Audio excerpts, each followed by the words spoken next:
She couldn't scream. She couldn't call for help. But 6-year-old Amara ran like her life depended on it, because it did. Tears blurred her vision as her tiny legs carried her through the crowded Walmart. Behind her, somewhere in that parking lot, a monster was coming. Her small, dark hands trembled as she searched desperately for safety. Then, she saw him. The biggest, scariest man in the entire store. A giant biker with tattoos covering his arms and a leather vest that read, "Hell's Angels." And she ran straight into his arms. What happened next? Nobody saw it coming. If you believe in miracles, subscribe to this channel and follow Amara's story until the very end. Drop a comment telling me which city you're watching from. I want to see how far this little girl's story travels. Now let me tell you everything. The automatic doors slid open, and Amara burst through like a bullet. Her pink sneakers slapped against the polished floor. Her braids flew behind her beads, clicking together with every desperate stride. Tears carved wet trails down her dark cheeks, but no sound came from her lips. She couldn't make a sound. She never could. Amara was born deaf, born into silence, born into a world where screaming for help was never an option. But right now, every fiber of her 6-year-old body was screaming anyway. Her hands moved frantically as she ran. Signs that nobody around her understood. Signs that said, "Help me," and "Bad man," and "Mama's hurt." But the shoppers just stared. A woman with a cart full of groceries stepped aside, confused. A teenager with headphones didn't even notice her. Amara's chest burned. Her legs ached. But she couldn't stop. She remembered what happened that morning. The smell of something wrong in the camper. Mama lying on the floor, not moving. And Marcus Mama's boyfriend standing over her with that look in his eyes. That terrible look. "Don't worry, little girl," he'd said, even though he knew she couldn't hear him. He always talked to her anyway like it was some kind of sick joke. "Your mama's just sleeping. She's gonna sleep for a long, long time." Then he'd grabbed Amara's arm. Hard. So hard she knew it would bruise. He'd thrown her in the back of his truck, locked the doors, and driven away. Amara had waited. She'd watched through the window as Marcus went into the Walmart, probably to buy beer like he always did. And the moment his back was turned, she'd found the lock, pulled it up, pushed the door open, and ran. Now she was inside the store, surrounded by people, and she'd never felt more alone. Her eyes scanned the crowd desperately. Who could help? Who would understand? The cashiers were busy. The security guard was looking at his phone. The other shoppers, they just stared at the crying black girl like she was a problem, not a child in danger. Then, Amara saw him. He stood near the pharmacy section, towering over everyone around him. He had to be at least 6'4", maybe taller. His arms were thick as tree trunks covered in tattoos, skulls and flames, and words Amara couldn't read. His beard was gray and wild, and his eyes looked like they'd seen things that would give normal people nightmares. His leather vest had patches all over it. The biggest one right on the back showed a winged skull with a helmet. Hell's Angels. Even at 6 years old, Amara knew what that meant. Mama had told her to stay away from men like that. Dangerous, Mama had signed. Very dangerous. But right now, Marcus was more dangerous than anyone. And something in that big man's eyes, something Amara couldn't explain, made her feel like he might understand. She ran straight at him. The biker saw her coming. His eyes narrowed. His body tensed like he was preparing for trouble. Then Amara slammed into his legs, wrapped her arms around him, and held on like he was the last solid thing in a world that was falling apart. For a moment, nobody moved. The shoppers nearby froze. A mother pulled her child closer. An elderly man took a step back. The biker looked down at the tiny girl clinging to him. Her whole body was shaking. Her face was pressed against his jeans, tears soaking through the denim. "Hey," he said. His voice was deep, rough, like gravel. "Hey, kid, what's—" Then he saw her hands. Amara had pulled back just enough to sign. Her movements were frantic, desperate but clear. She was signing in ASL American Sign Language. "Help me. Bad man. Locked in car. Mama hurt. Please, please, help." The biker's expression changed. It went from confusion to recognition to something else entirely. Something fierce. His rough, tattooed hands came up, and he signed back. "I understand. You're safe now. I've got you." Amara's eyes went wide. Fresh tears spilled down her cheeks, but these were different tears. Relief. Disbelief. Hope. He understood her. This scary giant man with the skull patches and the wild beard, he understood her. The biker, his name was Nico, though Amara didn't know that yet, knelt down slowly. His knees cracked as he lowered himself to her level. Up close, his face was weathered and scarred, with a nose that had clearly been broken more than once. But his eyes were gentle. "What's your name?" he signed. "Amara." "Amara, that's a beautiful name. Can you tell me what happened?" Amara's hands trembled as she signed. "Mama's boyfriend, Marcus. He hurt Mama this morning. She was on the floor, not moving. He put me in his truck, locked the doors. I got out, I ran. He's here. He's coming." Nico's jaw tightened. A muscle twitched in his cheek. "He's here in this store." Amara nodded frantically. "He went inside, to buy things. I ran when he wasn't looking." Nico stood up slowly. His full height was even more intimidating from Amara's perspective, a wall of leather and muscle and barely contained fury. But his hands stayed gentle as he signed, "Stay right here with me. Nobody's going to hurt you, I promise." Then he turned to the crowd that had gathered around them. "Someone call 911, he said. His voice carried across the aisle, commanding and calm. "Now." A woman in her 40s, gray streaks in her hair, reading glasses pushed up on her forehead, stepped forward. "What's going on? Is she okay? Is she lost?" "She's not lost," Nico said. "She was kidnapped. The man who took her might still be in this store. Call the police." The woman's face went pale. She fumbled for her phone, nearly dropped it, then started dialing. An older man in a veteran's cap moved closer. "Kidnapped? Are you sure? Maybe she just wandered off?" "I'm sure." Nico's eyes never left the crowd, scanning for threats. "She's deaf. She can't call for help. She signed everything to me. Her mother was attacked this morning. This girl escaped from a locked vehicle in the parking lot. The man who took her is somewhere in this building." The veteran's skepticism melted into concern. "Good Lord, what can we do?" "Keep her safe. Watch the exits. If you see a man looking for a child, greasy blonde hair trucker hat, probably drunk, don't let him near her." The veteran nodded sharply. "You got it." More people were gathering now. A store employee with a name tag that read Patricia pushed through the crowd. "What's happening here? Is there a problem?" "We need security," Nico said. "Now, there's a kidnapper in your store." Patricia's eyes went wide. She grabbed her radio hands, shaking. "Security to aisle 7. Security to aisle 7. We have a situation." Amara watched all of this from behind Nico's legs. Her small hand gripped his jeans knuckles, pale from the pressure. She didn't understand everything the adults were saying, but she understood enough. They believed her. They were helping.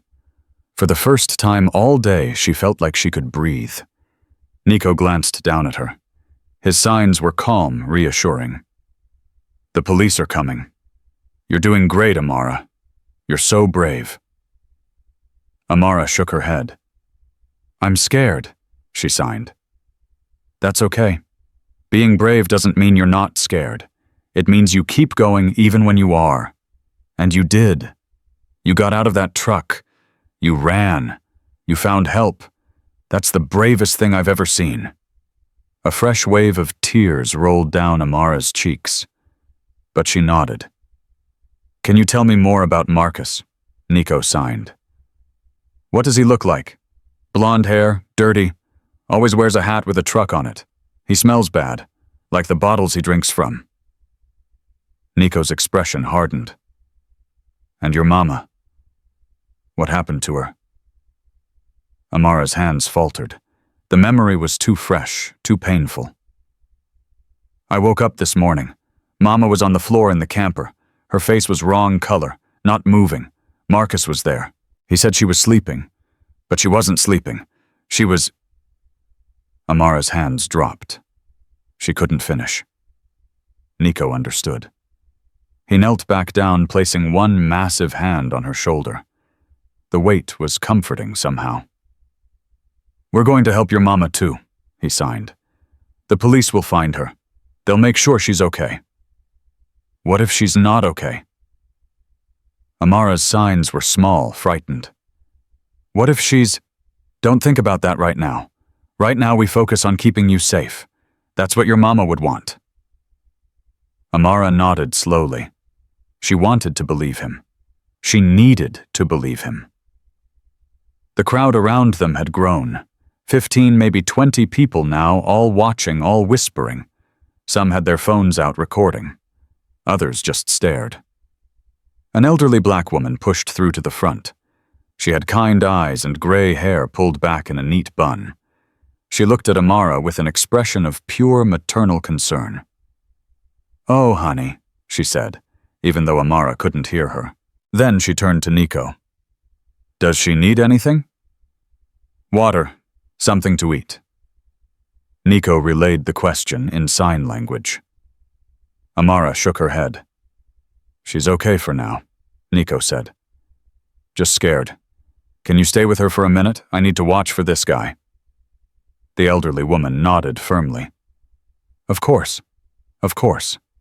She moved closer to Amara, offering a gentle smile. "I'm Ruby. I've got granddaughters about your age." Amara didn't understand the words, but she understood the warmth. She shifted slightly closer to Ruby, though her hand never left Nico's jeans. Nico turned to the crowd. "Anyone see a man matching that description? Greasy blonde hair, trucker cap, looks like he's been drinking." Heads shook. People looked around nervously. "He might be in the beer aisle," someone suggested, "or trying to leave through the garden center." "Store's got cameras," Patricia the employee said. She was still clutching her radio like a lifeline. "Security should be able to find him." "How long until police arrive?" Nico asked. Dispatch said 5 minutes, maybe less. 5 minutes is a long time when there's a kidnapper walking around. Nico's eyes swept the aisles again. Every muscle in his body was tense, ready for action. But he stayed rooted to the spot, positioned between Amara and any possible threat. Then Ruby gasped. "Oh my God! Look!" Everyone turned. At the far end of the aisle, a man had appeared. He was exactly as Amara had described, greasy blonde hair, hanging in limp strands, a trucker cap with a faded logo, stained jeans, and a flannel shirt that had seen better days. He was swaying slightly, clearly drunk, and he was looking right at them. His eyes locked on Amara. "There you are," his voice boomed across the store, slurred and furious. Shoppers nearby flinched and scattered. "I've been looking everywhere for you." He started walking toward them. His gait was unsteady, but his purpose was clear. Amara's body went rigid. Her hand tightened on Nico's leg until her knuckles went white. Her other hand flew up in frantic signs. "That's him. That's Marcus. He's coming." Nico didn't need the translation. He'd already stepped forward, positioning himself directly between Marcus and the child. "Stop right there," Nico said. His voice was calm. Too calm. Marcus didn't stop. "Get out of my way, biker boy. That's my stepdaughter. She ran off while I was shopping. You know how kids are." I said stop. Something in Nico's tone made Marcus hesitate.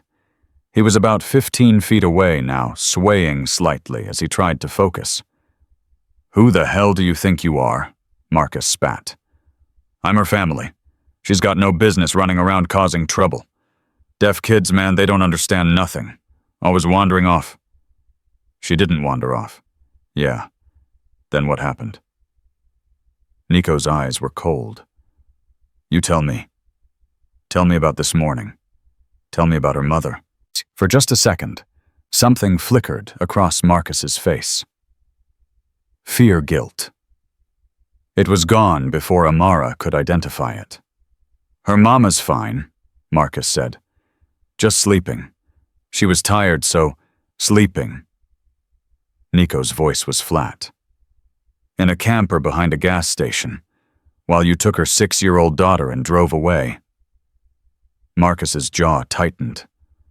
"I don't know what that little brat told you, but she's lying. Deaf kids can't talk anyway. How would you even—" "She told me in sign language." Nico took one step forward. Just one. But it was enough to make Marcus take a step back. "I understood every word. She told me you locked her in your truck. She told me her mother wasn't breathing. She told me you didn't call for help. You just left." The crowd had gone completely silent. Even the ambient noise of the store seemed to fade away. Marcus's face contorted. "That's bullshit. She's making it up.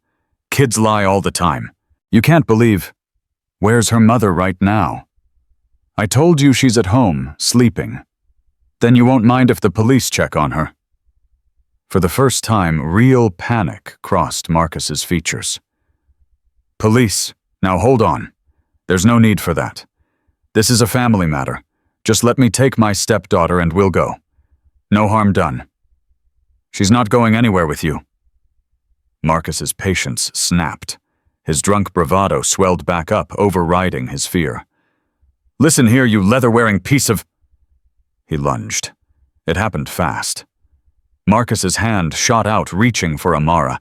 Nico moved faster. In one fluid motion, he caught Marcus's wrist, twisted it sharply, and used the man's own momentum to spin him around.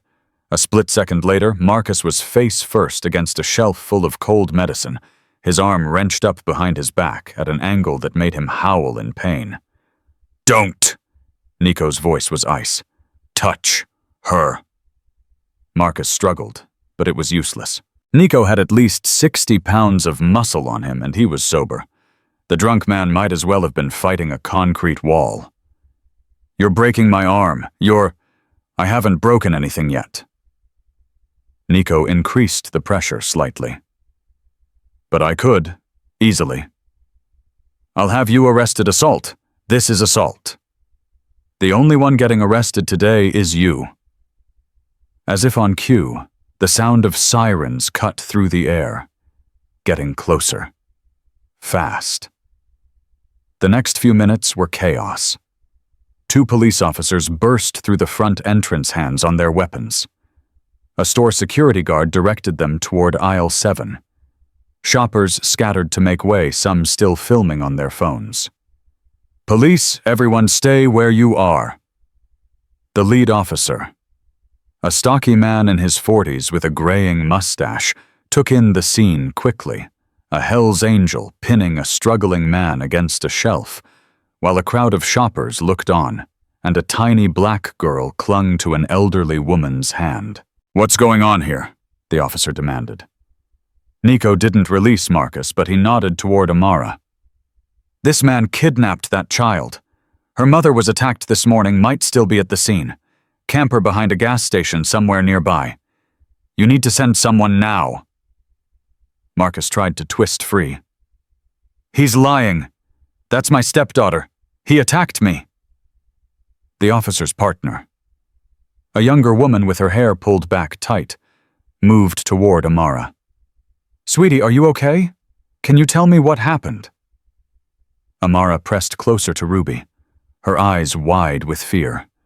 She didn't respond to the officer's words. She's deaf, Nico said, still holding Marcus immobile. She communicates in sign language. I can translate. The officer's expression shifted. She looked at Amara with new understanding, then back at Nico. You know ASL? I do. Ask her what happened. Nico couldn't sign with his hands occupied, so he spoke the question aloud. The police officer wants to know what happened this morning, Amara. Can you tell her? Amara's hands trembled as she signed. Nico translated in real time. She says she woke up this morning in the camper where she lives with her mother. Her mother was on the floor, not moving. Her mother's boyfriend, this man Marcus, was there. He told her not to worry that her mother was sleeping. But she knew something was wrong. Marcus struggled harder. That's not she's making it up. Quiet, the lead officer barked. He nodded for Nico to continue. Marcus grabbed her, put her in his truck, locked the doors, drove here. She waited until he went inside the store, then she escaped. She ran inside looking for help. She found me. The female officer's face had gone pale. She keyed her radio. Dispatch, we need additional units at Walmart on Highway 12. Possible kidnapping in progress. Also need a wellness check possible assault victim at a camper behind a gas station. We need to find the exact location. Victim is adult, female, status unknown. The radio crackled with a response. Marcus was shouting now, his words slurring together. This is insane! She's my stepdaughter. I was protecting her. Her mother is fine. The lead officer stepped forward. Sir, I need you to calm down. Calm down, this maniac is breaking my arm. Let him go, the officer said to Nico. We'll take it from here. Nico hesitated for just a moment, then released Marcus's arm. But he didn't step back. He positioned himself between Marcus and Amara, a human wall of leather and muscle. Marcus stumbled forward, rubbing his wrist. I want him arrested. He assaulted me. Sir, you need to come with us. What? Why, I didn't do anything. We need to ask you some questions about the child, and about the woman at the camper. For the first time, genuine fear broke through Marcus's bluster. His face went from red to pale in seconds. I want a lawyer. That's your right. But right now you're coming with us. The lead officer pulled out handcuffs. Turn around. This is bullshit. I'm the victim here. Turn around. Marcus looked around wildly as if searching for an escape route. His eyes landed on Amara, and something ugly flashed across his face. Hatred, maybe, or blame. His mouth opened like he was about to say something cruel. Nico took one step forward. Just one. But it was enough. Marcus's mouth snapped shut. He turned around and let the officer cuff him. As they led him away, he kept looking back over his shoulder, muttering curses under his breath. Amara watched him go with wide, unblinking eyes. She didn't relax until he disappeared through the store's front doors. The female officer her name tag read Martinez knelt down in front of Amara. She moved slowly, carefully, making sure not to startle her. Can you ask her if she's hurt? She said to Nico. If he touched her, or... Nico signed the question gently. Amara shook her head. He grabbed my arm hard. It hurts. But I'm okay. Officer Martinez's jaw tightened when she heard the translation. We're going to need to document that, and we need to find her mother. The camper's behind a gas station, Nico said. That's all she knows. She doesn't know which one. There are only a few in the area. We'll check them all. Martinez stood up. Paramedics are on the way too. For the girl. Standard procedure. Nico nodded. Then he knelt back down to Amara's level. The police are going to help your mama, he signed.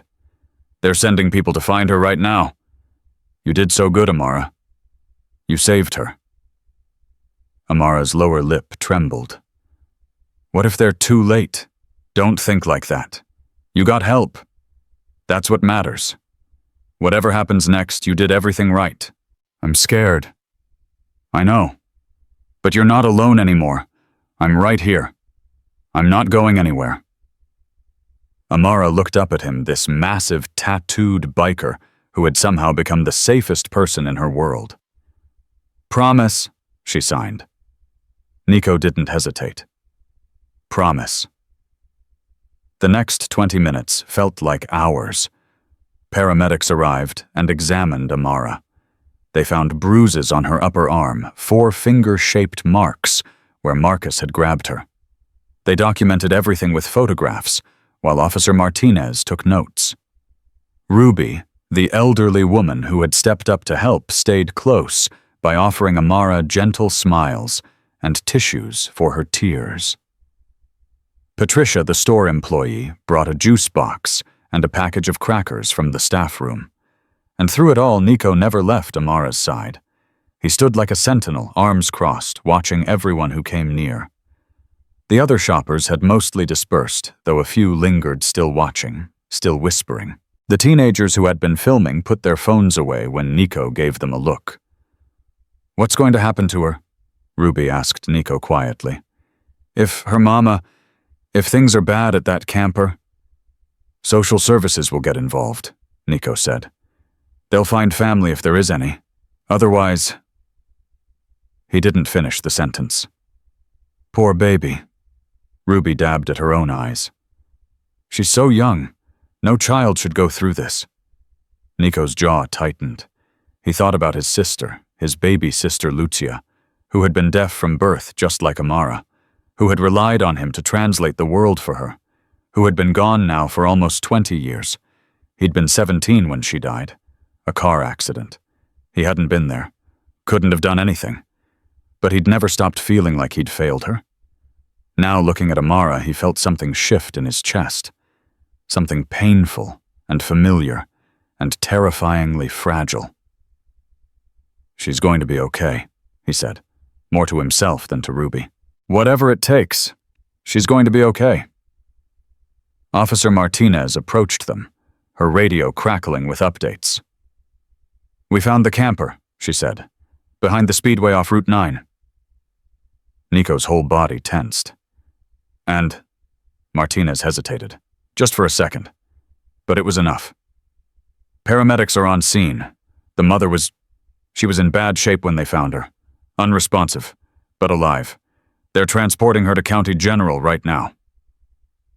Nico let out a breath he hadn't realized he was holding. She's alive. Barely. Whatever happened in that camper this morning, it was serious. Looks like she ingested something toxic. We'll know more once the hospital runs tests. But if this little girl hadn't found help... Martinez shook her head. Her mother would definitely be dead by now. Nico turned to Amara. Her eyes were fixed on his face, waiting desperately for information. He knelt down, made sure she could see his hands clearly. They found your mama, he signed. She's alive. She's hurt, but she's alive. They're taking her to the hospital. Amara's whole body sagged with relief. Fresh tears spilled down her cheeks, but she was almost smiling. She's alive. She's alive. You saved her, Amara. By running. By finding help. You saved your mama's life. Amara threw herself against Nico's chest, wrapping her thin arms around his neck as far as they could reach. He held her. This broken, beautiful, impossibly brave little girl who had run through terror and found a stranger and trusted him with her life. He held her, and he didn't let go. A social worker arrived within the hour. Her name was Denise.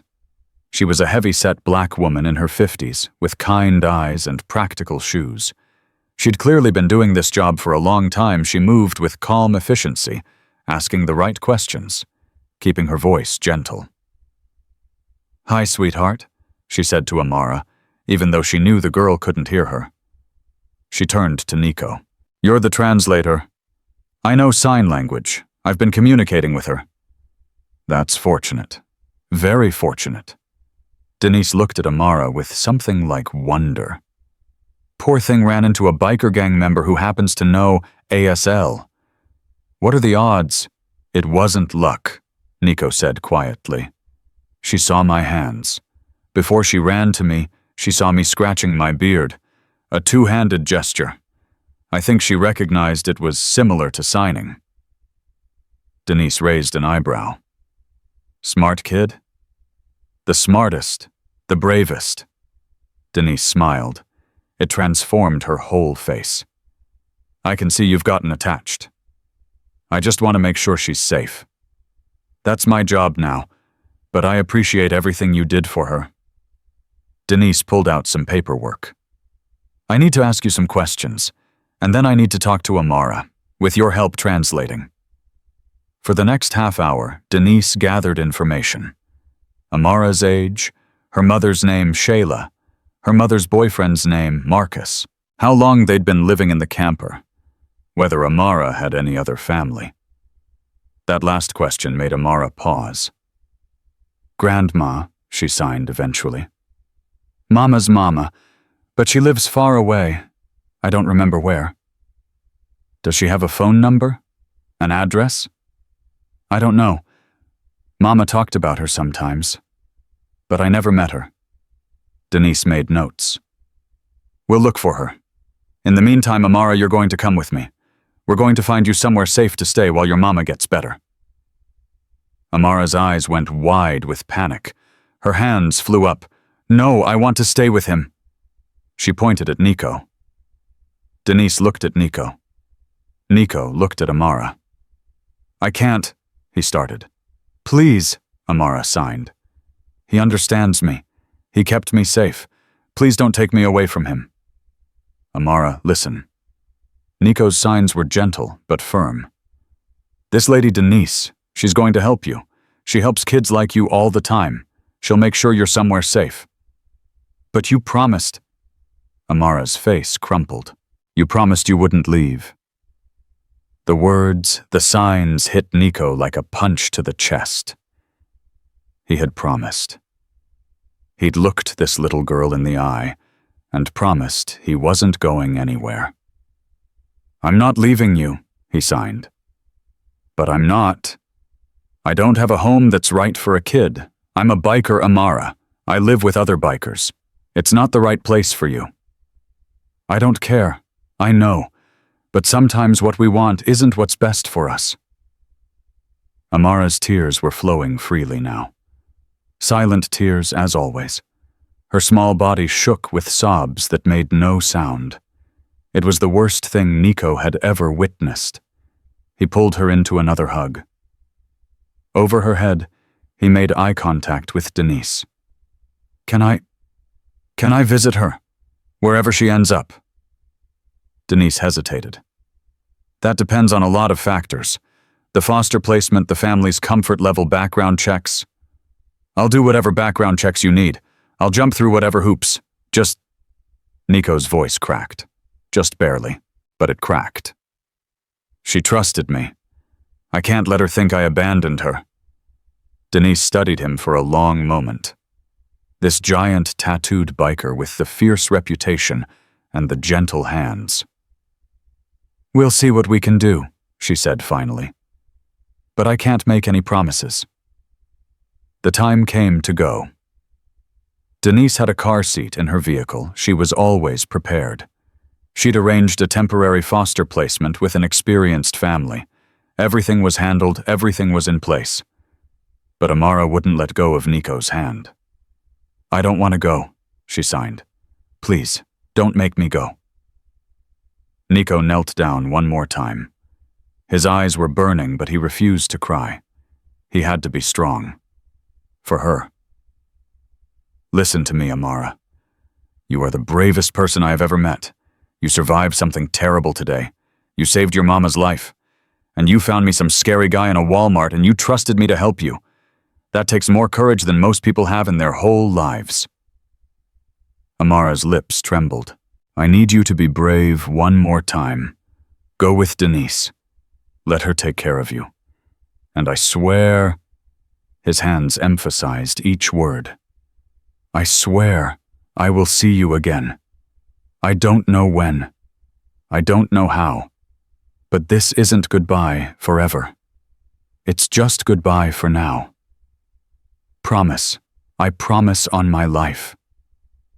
Amara stared at him for a long moment. Then slowly she released his hand. She walked to Denise, took the social worker's hand instead. At the door she turned back one more time. Her hands moved in a final message. Thank you for hearing me. Then she was gone. Nico stood alone in the middle of Walmart, surrounded by strangers who had witnessed a miracle. He didn't move for a long time. Ruby, the elderly woman, approached him hesitantly. Are you okay, sweetheart? Nico laughed. It was a rough sound, scraped raw by emotions he wasn't used to feeling. I don't know, he admitted. I honestly don't know. You did a good thing today. A really good thing. Did I? She's still scared. Still alone. Still going off with strangers. But she's alive. And her mama's alive. Because of you. Nico shook his head. Because of her. She's the one who ran. She's the one who found me. All I did was listen. Sometimes, Ruby said, listening is everything. She patted his arm, a gentle, grandmotherly gesture that felt strange against his leather vest and tattoos. Go home, sweetie. Get some rest. And don't forget what happened here today. That little girl won't. Nico nodded slowly. He looked around the store one more time, the shelves of cold medicine, the scattered shoppers, the security guard finally putting away his phone. Just a normal Saturday at Walmart. Except it wasn't. It never would be again. He walked out to the parking lot, climbed onto his Harley, and sat there for a long time without starting the engine. Amara's face was burned into his memory, her hands moving desperately, her silent tears, her impossible bravery. Thank you for hearing me. Nico's eyes closed. A single tear escaped down his weathered cheek, losing itself in his gray beard. He didn't know what was coming next. He didn't know if he'd ever see Amara again. But he knew one thing for certain. His life had just changed forever. And somehow, impossibly, it felt like a second chance. 3 weeks. 21 days of silence. Nico sat at the bar inside the Hells Angels clubhouse, staring at a beer he hadn't touched in over an hour. The other brothers gave him space. They'd heard what happened at Walmart, the whole damn town had heard, and they knew better than to push. Big Tony, the chapter president, finally dropped onto the stool beside him. You look like death warmed over. Nico didn't respond. When's the last time you slept? Actually slept. I sleep. Bullshit. Maria says you've been pacing your room at 3 a.m. every night. Walls are thin, brother. Nico finally looked up. His eyes were bloodshot, ringed with dark circles. I can't stop thinking about her, Tony. Every time I close my eyes, I see her face. Those hands signing, "Don't leave me," and I let them take her. You didn't have a choice. There's always a choice. Tony sighed heavily. He was a big man himself, not as big as Nico, but close, with a shaved head and a beard that reached his chest. He'd been running this chapter for 15 years. He'd seen a lot of brothers struggle with a lot of demons. This was different. What do you want to do? Tony asked. I want to see her. Make sure she's okay. Then do it. Call that social worker. I have. 6 times. She won't return my calls. Tony raised an eyebrow. That don't sound right. You saved that kid's life. I'm also a Hells Angel with a record. Assault charges from '09. Bar fight in Tulsa. Nothing stuck, but it's still there. That's ancient history. Not to the state, not when it comes to kids. Nico pushed his untouched beer away. His hands, those massive tattooed hands that had held Amara so gently clenched into fists on the bar top. I promised her, Tony. I looked that little girl in the eye and promised I wouldn't abandon her. And now she's out there somewhere probably thinking I lied, thinking I'm just another adult who let her down. Tony was quiet for a moment. Then, what about the mother she make it? She's alive, still in the hospital last I heard. Whatever that bastard gave her, it did a number on her system. She's been in and out of consciousness for weeks. And the bastard himself. Nico's jaw tightened. Marcus, he's in county lockup. Attempted murder charges, kidnapping, child endangerment. His bail hearing's next week. Good. Hope he rots. Rotting's too good for him. The two men sat in silence. Music played from a jukebox in the corner, some old country song about highways and heartbreak. A few brothers shot pool at the table near the back. Normal club night, normal everything, except nothing felt normal anymore. You know what gets me? Nico said suddenly. She ran to me. Out of everyone in that store, all those normal people with their normal lives, she picked the scariest guy she could find. A 6-year-old deaf black girl looked at a Hell's Angel and thought, that's my best chance. What does that say about the world? Tony considered this. Maybe it says she saw something the rest of us miss. Kids are smart like that. They don't see patches and tattoos. They see what's underneath. What's underneath isn't much better. That's not true, and you know it. Nico shook his head. But before he could respond, his phone buzzed on the bar top. Unknown number. He almost ignored it. Almost. Then something made him pick up. Hello. Is this Nicholas Rodriguez? A woman's voice. Professional. Cautious. Who's asking? My name is Denise Carter. I'm a social worker. With Nico nearly dropped the phone. Denise. Yes. I've been trying to reach you for weeks. A pause. Then, I know. I apologize for that. Things have been complicated. Is Amara okay? Is she? She's safe. But that's actually why I'm calling. Another pause longer this time. Mr. Rodriguez, I need to meet with you. In person. As soon as possible. Nico's heart hammered against his ribs. When? Tomorrow morning. My office. 9 o'clock. Can you make it? I'll be there. Good. And Mr. Rodriguez? Yeah. Come alone. Don't wear the vest. The line went dead. Tony had been watching Nico's face throughout the call. What was that about? I don't know. Nico stared at his phone like it might explode. But I'm about to find out. The next morning, Nico did something he almost never did. He dressed like a civilian. No leather vest, no club patches, just a plain black button-down shirt, dark jeans, and boots that were clean for once. He even trimmed his beard, not much, but enough to look less wild. He barely recognized himself in the mirror. The social services office was a squat brick building on the edge of downtown, sandwiched between a bail bonds shop and a check-cashing place. Nico parked his Harley around back. Even without the vest, the bike screamed "biker," and walked in through the front entrance. The waiting room was depressing in that specific government building way. Fluorescent lights, plastic chairs, a water-stained ceiling. A few people sat scattered around a young mother with a crying baby, an elderly man filling out forms, a teenage girl staring at her phone. Nico approached the reception desk. I'm here to see Denise Carter. She's expecting me. The receptionist, a tired-looking woman in her 60s, barely glanced up. Name, Nicholas Rodriguez. Her fingers clicked across a keyboard. Then she did a double-take, actually looking at him for the first time. Oh, you're him, the Walmart guy. Nico didn't know how to respond to that. Have a seat. She'll be with you shortly. Nico sat. He waited. His knee bounced with nervous energy. 15 minutes passed, then 20, then 30. Finally, a door opened. "Mr. Rodriguez." Denise looked different than he remembered. Older somehow, more tired.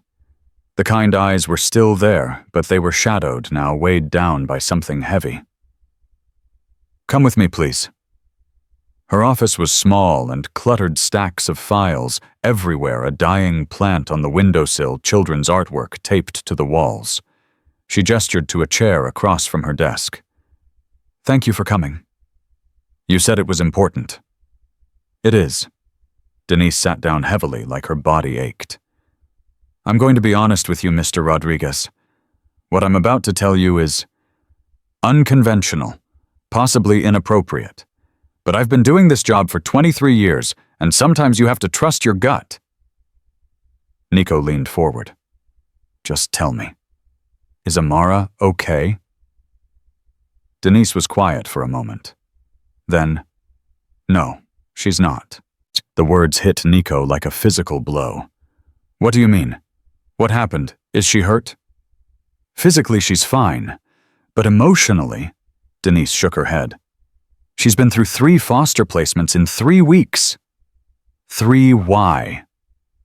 The first family couldn't handle her needs. They didn't know sign language, and Amara refused to communicate any other way. She threw tantrums, stopped eating, wouldn't sleep. They asked to have her removed after 5 days. Nico's hands gripped the armrests of his chair. The second placement was better. An older couple, very experienced. They even hired a sign language interpreter to come by daily. But Amara wouldn't engage. She just sat by the window watching the street, like she was waiting for someone. She was waiting for me. Nico's voice cracked. She was waiting for me, and I never came. That's what we realized, yes. Denise rubbed her temples. The third placement ended yesterday. Amara had a complete breakdown. Screaming, well, not screaming exactly, but you know what I mean. Threw things, hurt herself. The foster mother found her hitting her own head against the wall. Nico shot to his feet. "Where is she now?" "She's at our emergency group facility. It's temporary, very temporary. She can't stay there. She needs stability, consistency, someone she trusts." "Let me see her." "That's why I called you Mr. Rodriguez." Nico stopped, looked at Denise, really looked at her. "What are you saying?" Denise took a deep breath. "I'm saying that little girl has spoken one name since the day I took her from Walmart. One name over and over in sign language. Nico. Where's Nico? I want Nico. Every day, every night. When she has nightmares, which is every night, she signs your name in her sleep." Nico felt something collapse inside his chest. "I've been doing this job a long time," Denise continued. "Long enough to know that sometimes the perfect placement isn't about background checks and home studies and proper procedures. Sometimes it's about connection. Real connection. The kind that can't be manufactured. Are you asking me to? I'm asking if you'd be willing to become a licensed foster parent." The words hung in the air between them. Nico sat back down, slowly, like the floor might give out beneath him. "I'm a Hell's Angel," he said. "I've got a record. I live in a clubhouse with 30 other bikers. I don't know the first thing about raising a kid." "All of that can be addressed. The record was minor assault charges that were dropped. No convictions. The living situation would need to change, obviously.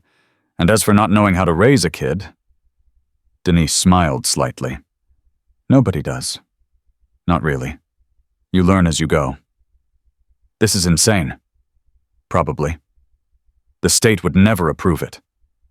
"They might, if we frame it right. If you're willing to do the work, the parenting classes, the home inspections, all of it." Denise leaned forward.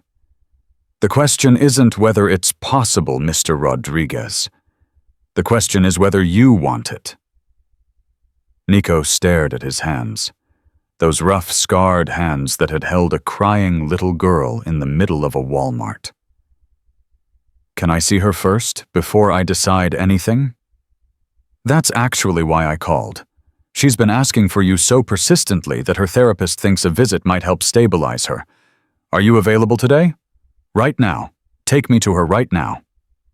The emergency group facility was even more depressing than the social services office. It was a converted house on the edge of town, surrounded by a chain-link fence. Inside, everything was institutional tile floors, painted cinder blocks, the smell of industrial cleaning products. Kids of various ages wandered the hallways, all wearing the same expression of resigned emptiness. "She's in the common room," Denise said. "I should warn you she might not react the way you expect. She's been through a lot these past few weeks. Sometimes trauma makes children withdraw. Instead of..." They turned the corner, and Amara was standing right there. She'd frozen in the hallway halfway to somewhere. Her eyes were locked on Nico. Her whole body trembled. For a moment, nobody moved.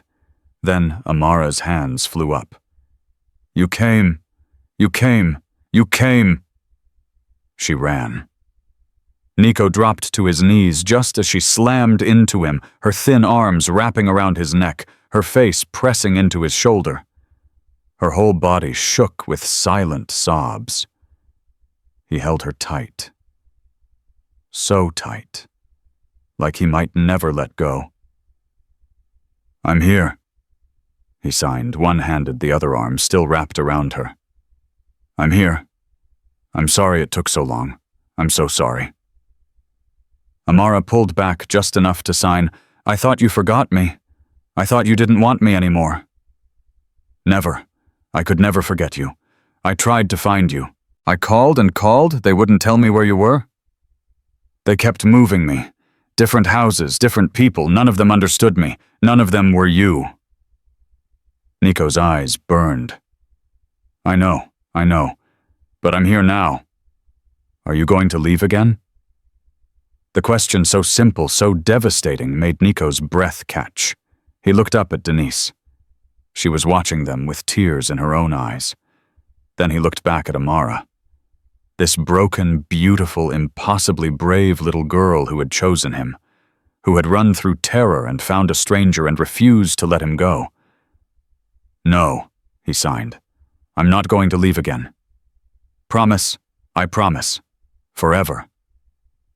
Nico took a breath, felt something shift inside him, something permanent, irrevocable. Forever. Over the next 3 months, Nico's life transformed completely. He moved out of the clubhouse, found a small 2-bedroom apartment on a quiet street. It wasn't much bare walls, second-hand furniture, a kitchen barely big enough for one person, but it was his. And soon, it would be theirs. The brothers thought he'd lost his mind. "You're doing what?" Big Tony had stared at him like he'd grown a second head. "Foster parenting you. That's what I said. You don't even like kids." "I like this one." Tony had been quiet for a long moment. Then slowly a grin spread across his weathered face. "Well, I'll be damned. Big bad Nico going soft." "Shut up. No, I think it's beautiful. Really. Can I be the godfather? Do they have godfathers in foster care? I will end you." But Tony and the rest of the club had come through in ways Nico never expected. They helped him move, donated furniture, painted walls. Big Maria, Tony's wife, took him shopping for kid essentials, sheets and towels and things Nico hadn't even known existed. The parenting classes were harder. 3 hours every Wednesday night, sitting in a room full of strangers learning about child development and trauma responses and attachment theory. Nico felt like a fish out of water. He was twice the size of everyone else and couldn't take notes to save his life. But he showed up.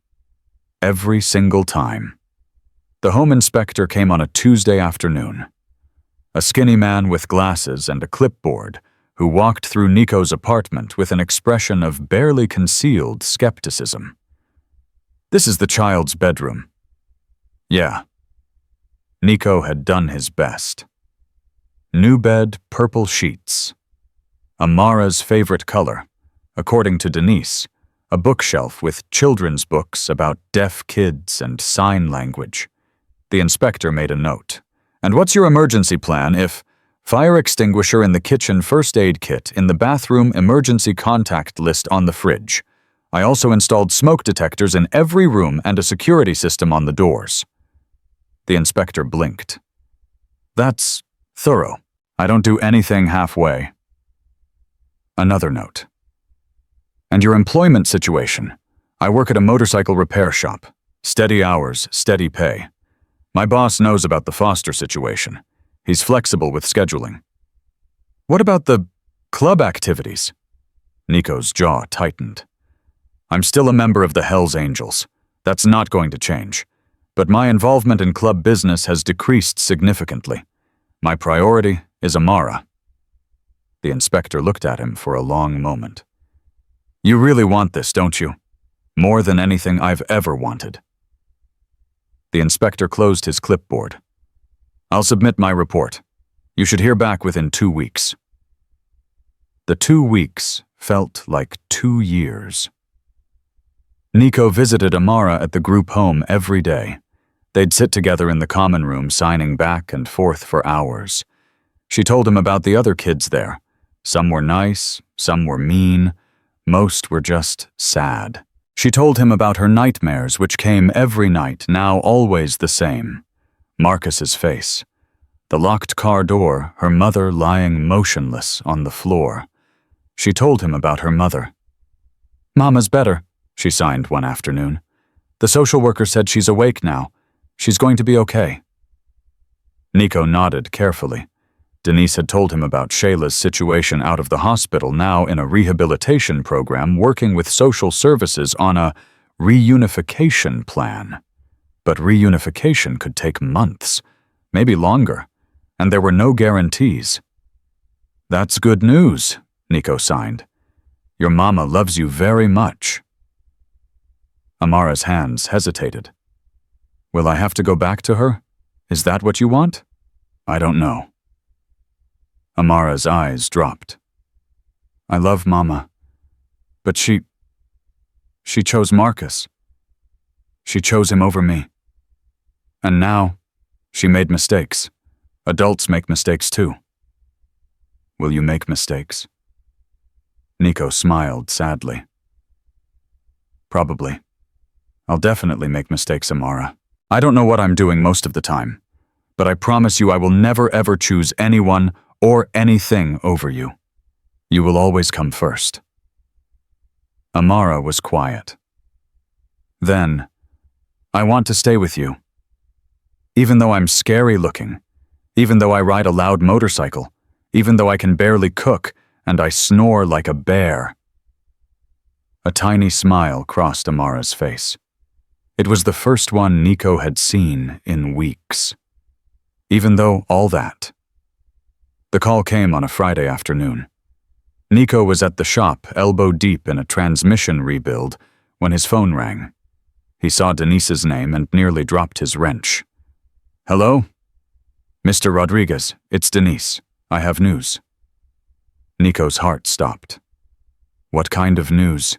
The kind you've been waiting for. Your foster application was approved. The wrench clattered to the floor. Nico's co-workers looked up, startled. Approved? You're serious. I'm serious. You've been granted temporary custody of Amara. You can pick her up tomorrow morning. Nico leaned against the workbench. His legs felt like they might give out.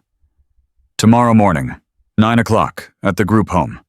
There's paperwork to sign and we need to go over the placement agreement, but yes, tomorrow you take her home. Home. He was taking Amara home. Thank you. Nico's voice was rough, thick with emotion. Thank you, Denise. I don't know how to. Don't thank me. You did the work. You showed up. That's all I ever ask. A pause. Take care of that little girl, Mr. Rodriguez. She's special. I know she is. That night, Nico couldn't sleep. He lay in bed staring at the ceiling, thinking about everything that was about to change. In a few hours, he wouldn't just be a biker. He'd be a father, well, a foster father. But still. He thought about his sister Lucia. How different things might have been if she'd had someone to protect her. Someone who understood her silence. Someone who never gave up. He thought about Amara's face the first time he'd seen her tear-streaked and terrified, running through Walmart like the devil himself was chasing her. He thought about the promise he'd made. The promise he intended to keep. At 3 a.m. he gave up on sleep entirely. He went to Amara's room, her room now, and stood in the doorway looking at the empty bed. The purple sheets. The books on the shelf. The small lamp, shaped like a butterfly that Maria had bought at a garage sale. Tomorrow, this room would have a person in it. A small, brave, silent person who had somehow become the center of his entire world. Nico smiled in the darkness. "I'll be ready," he whispered. "I promise." The group home felt different the next morning. Same building, same institutional smell, same chain-link fence. But everything had changed.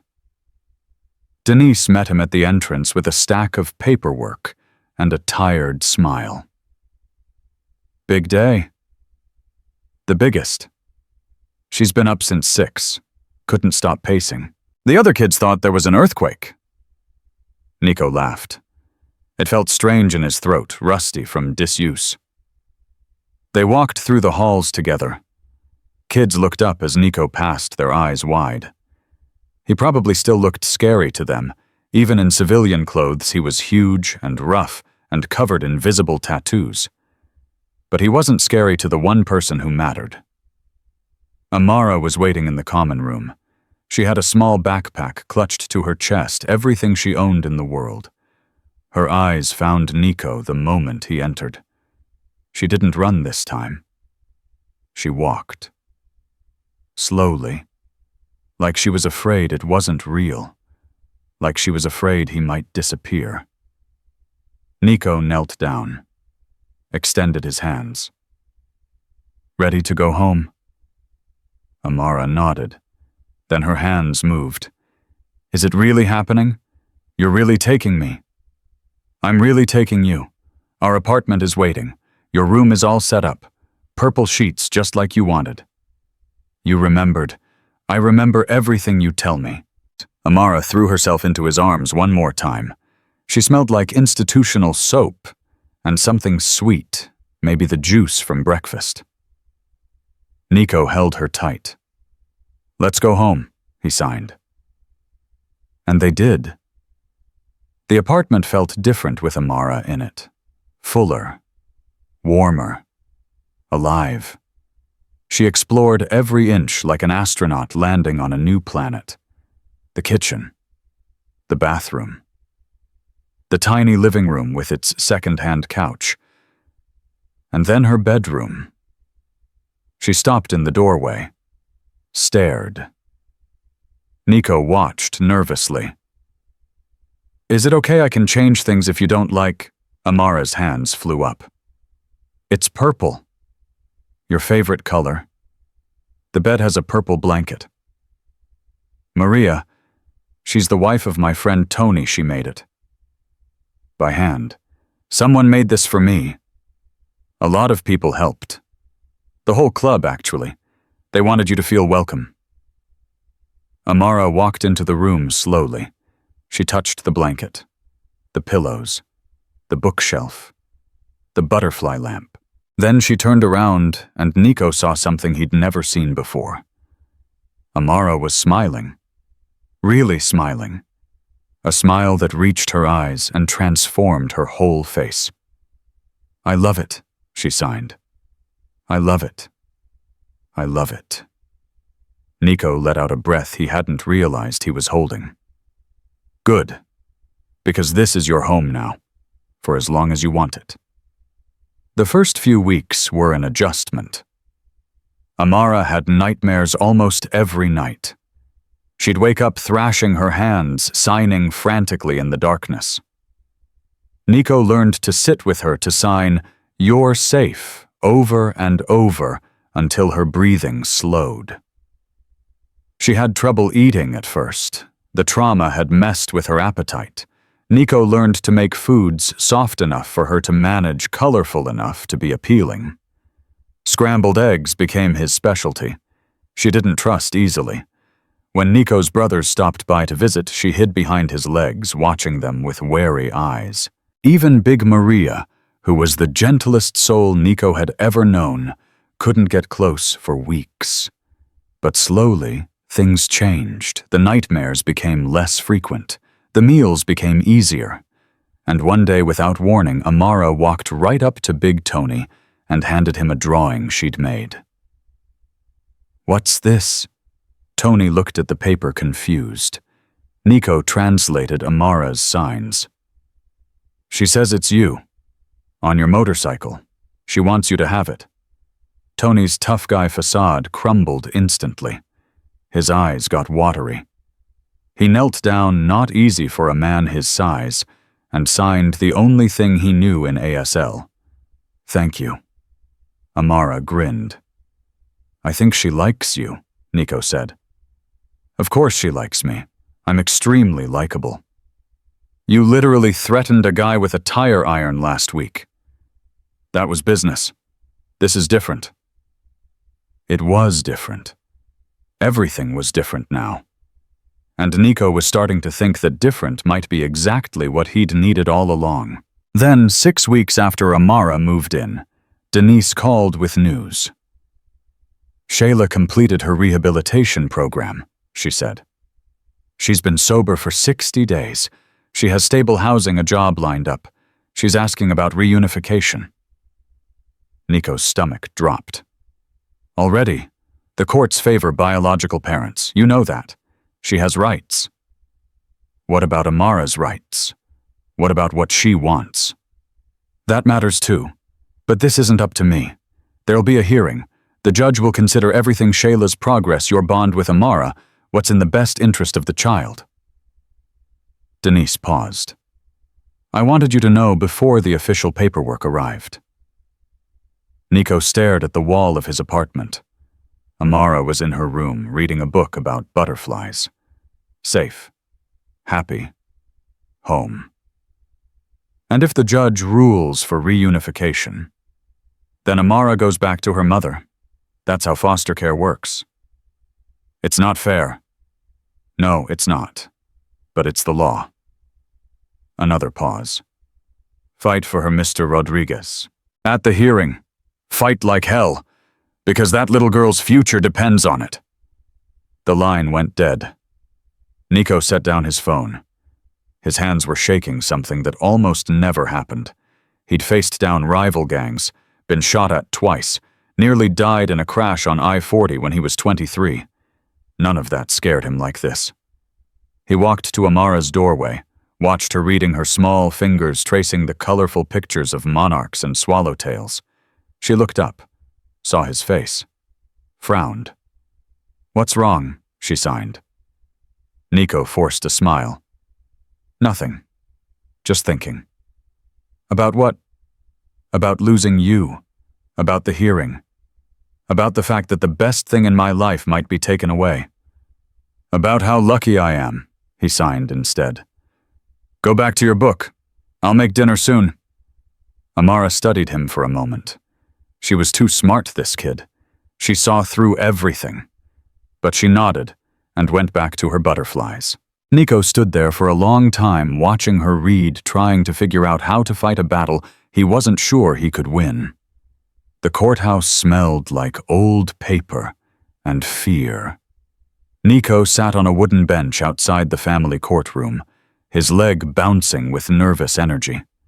He'd worn his best clothes, a dark suit jacket Maria had helped him pick out, dress pants that felt stiff and wrong, a tie he'd watched 3 YouTube videos to learn how to knot. He looked like a stranger. He felt like one, too. Beside him, Amara sat perfectly still. She wore a yellow dress with white flowers, her choice not his, and her braids were freshly done with little gold beads at the ends.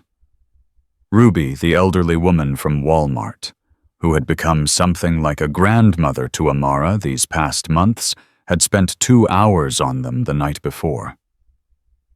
Amara's hands rested in her lap. She hadn't signed anything in over an hour. Nico nudged her gently. "You okay?" She didn't respond, just stared at the closed courtroom doors. "Hey."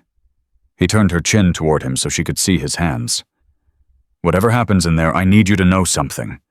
You are the bravest person I've ever met. No matter what that judge decides, that doesn't change.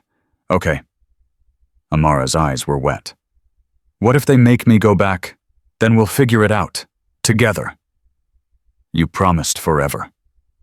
The words, the signs, cut through Nico like a knife. "I know what I promised, and I meant it, but sometimes forever looks different than we expect. Sometimes—" The courtroom doors swung open. "Rodriguez and Thompson matter," a bailiff announced. "Court is ready." Nico stood.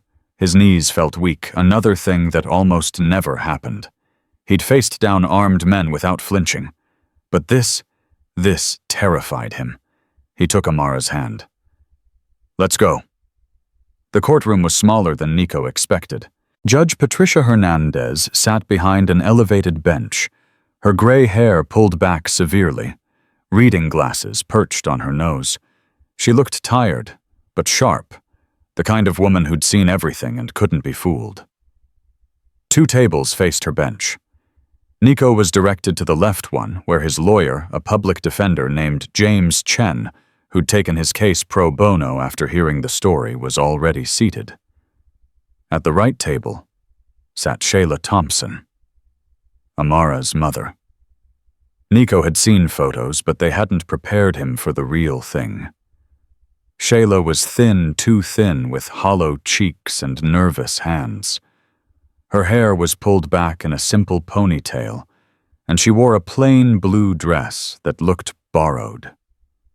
Dark circles under her eyes spoke to sleepless nights, but her eyes themselves, when they found Amara, filled with something raw and desperate. Love, maybe, or guilt, or both.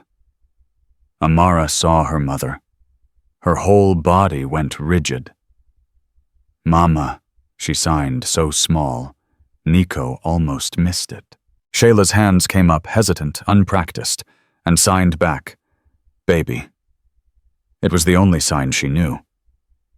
Nico felt something twist in his chest. Jealousy. Grief. He couldn't name it, but he forced it down. This wasn't about him. This was about Amara. "Everyone please be seated," Judge Hernandez said. "We're here today to discuss the custody arrangement for Amara Thompson, age 6. Present are the biological mother Shayla Thompson, represented by counsel, and the foster parent Nicholas Rodriguez, also represented by counsel." She shuffled some papers. "I've reviewed the case files. This is a complicated situation with no easy answers. I want to hear from both parties before making any decisions." Her eyes found Shayla. "Ms. Thompson, you may begin." Shayla's lawyer, a young woman in a gray suit, stood first. "Your Honor, my client acknowledges the mistakes of her past. She entered a relationship with Marcus Davis that proved dangerous to both herself and her daughter. She takes full responsibility for failing to protect Amara from that situation." Shayla nodded, her eyes fixed on the table. "However," the lawyer continued, "Ms. Thompson has made extraordinary progress. She completed a 60-day rehabilitation program. She has maintained sobriety for 4 months. She has secured stable employment and housing. She has attended parenting classes and therapy. She has done everything the state asked of her." Judge Hernandez made a note. "And what about her relationship with Amara? Has there been contact?" "Supervised visitations began 3 weeks ago, Your Honor. Ms. Thompson has attended every session without exception." Nico remembered those visits. Amara had come home from each one quiet and withdrawn, refusing to talk about what happened. When he'd asked if she wanted to keep going, she'd just shrugged. "Ms. Thompson," the judge said directly, "I'd like to hear from you. In your own words, why should this court return custody of your daughter to you?" Shayla stood slowly. Her hands were shaking. "Your Honor, Her voice cracked. She swallowed hard. "I know I failed my baby. I know that. I let a monster into our lives because I was lonely and scared, and I thought I couldn't make it on my own. I put my needs before hers. I'll never forgive myself for that." Tears rolled down her cheeks. She didn't wipe them away. "But I'm her mother. I carried her for 9 months. I held her when she was born, and they told me she couldn't hear. I learned sign language for her. I'm still learning. I'm not good at it. But I'm trying. I love her more than anything in this world." She turned toward Amara. Her hands moved awkward, imperfect, but sincere. "I'm sorry. I love you. Please come home." Amara watched her mother's hands. Her face was unreadable. Nico's heart broke for everyone in that room. "Thank you, Ms. Thompson." Judge Hernandez turned to the other table. "Mr. Chen, your response." James. Chen stood. He was a small man, unassuming, but his voice carried authority. "Your Honor, no one disputes that Ms. Thompson loves her daughter. That's not the question before this court. The question is what's in Amara's best interest." He walked toward the bench, hands clasped behind his back. Amara Thompson is a deaf child in a hearing world. Communication isn't just important for her, it's survival. Mr. Rodriguez is fluent in ASL. He can communicate with Amara fully, completely, without barriers. Ms. Thompson, by her own admission, is still learning.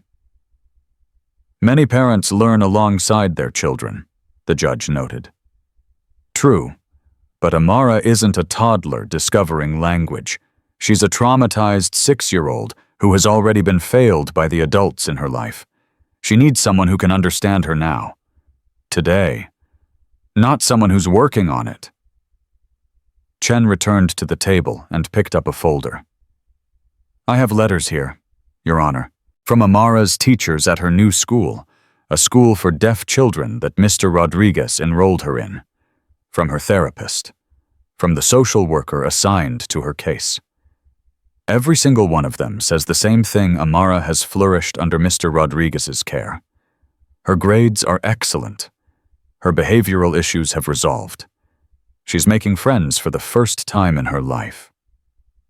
He set the folder down. "I also have documented evidence of her condition when she entered foster care. Self-harm behaviors, refusal to eat, night terrors, 3 failed placements in 3 weeks. The only person who could reach her, the only person she trusted was a stranger she met in a Walmart. A stranger who happened to know sign language because his deaf sister died when he was 17. Nico closed his eyes. He hated having his history laid bare like this. But Chen had insisted it was necessary. "Mr. Rodriguez isn't a perfect candidate on paper," Chen continued. "He's a motorcycle club member. He has a past. He didn't plan to become a parent. But sometimes the best families aren't the ones we're born into, they're the ones we choose. And Amara chose him." "I'd like to hear from Mr. Rodriguez directly," Judge Hernandez said. Nico's stomach dropped. He'd prepared a statement, practiced it 100 times, but now, with everyone watching, the words evaporated. He stood slowly. "Your Honor, I don't have fancy words. I'm not educated like these lawyers. I fix motorcycles for a living, and until a few months ago, the most complicated thing in my life was a transmission rebuild." A few people in the gallery smiled. Nico didn't notice. I never planned to be a father. Didn't think I had it in me. My own dad was a drunk who hit my mom until she finally left him when I was 12. I swore I'd never have kids because I was afraid I'd turn out like him. He looked at Amara. She was watching his hands as he signed and spoke simultaneously. Then I met Amara, this tiny, terrified girl who couldn't scream for help, who ran through a store full of strangers and picked the scariest guy she could find. She trusted me when she had no reason to. She believed in me when I didn't believe in myself. His voice cracked. He let it. I can't promise I'll be a perfect parent. I'll mess up. I'll make mistakes. But I can promise that I will always hear her. I will always understand her. I will always choose her first, no matter what. He turned to face Shayla directly. Ms. Thompson, I know you love your daughter. I can see it. And I'm sorry for what you went through. But love isn't enough. Amara needs someone who can be her voice in a world that won't listen to her silence. I don't know if I'm the best person for that job, but I'm willing to spend the rest of my life trying. He sat down heavily. His hands were trembling. James Chen leaned over. That was good. Really good. Nico didn't respond. He was watching Amara, trying to read her face. She was crying. Silent tears, as always. But she was also signing something over and over, so small no one else could see. Home. Home, home. Judge Hernandez removed her glasses and rubbed her eyes. This is one of the most difficult cases I've seen in 20 years on the bench. I have a biological mother who has genuinely reformed and desperately wants her child back. And I have a foster parent with no biological connection who has clearly formed a profound bond with this child. She looked at Amara directly. Young lady, I understand you can't hear me, but I want you to know that everything I decide today is for you. Your safety, your happiness, your future. That's all that matters here. Amara couldn't read lips, but she understood the judge was talking to her. She straightened slightly in her chair. I'm going to take a brief recess, the judge announced. When we return, I'll hear from one more witness, the court-appointed child advocate. Then I'll make my decision. The gavel came down. 15 minutes. Nico spent those 15 minutes in the hallway, pacing like a caged animal. Amara sat with Ruby, who had been allowed in for moral support. The old woman held the girl's hand, stroking her braids gently. James Chen approached Nico quietly. How do you think it's going? I don't know. I can't read that, Judge. Hernandez is fair. Tough, but fair. She'll do what's right for Amara. What if she thinks Amara belongs with her mother legally, biologically? The law isn't that simple. Best interest of the child is the standard, and you made a strong case for why that's you. Nico shook his head. It shouldn't be a case. It shouldn't be lawyers and judges and courtrooms. She's a little girl, not a piece of property. I know, but this is the system we have. A door opened down the hall. Shayla emerged from a side room, her lawyer beside her. She looked wrung out, exhausted. For a moment, her eyes met Nico's. He expected hatred, resentment, anger. Instead, he saw something that looked almost like relief. Shayla walked toward him. Her lawyer tried to stop her, but she shrugged off the hand. Mr. Rodriguez. Nico tensed. Ms. Thompson, I need to say something to you, before we go back in there. I don't think that's a good idea, James Chen started. Please. Shayla's voice was barely a whisper. Just let me say this. Nico nodded slowly. Shayla took a shaky breath. I hate you. I want you to know that. I hate that you can talk to my daughter when I can barely sign her name. I hate that you got to be there for her when I was lying in a hospital bed. I hate that she looks at you like you're her whole world. Her voice broke. But I also know that you saved her life. You kept her safe when I couldn't. You gave her a home when I had nothing to offer. And she loves you.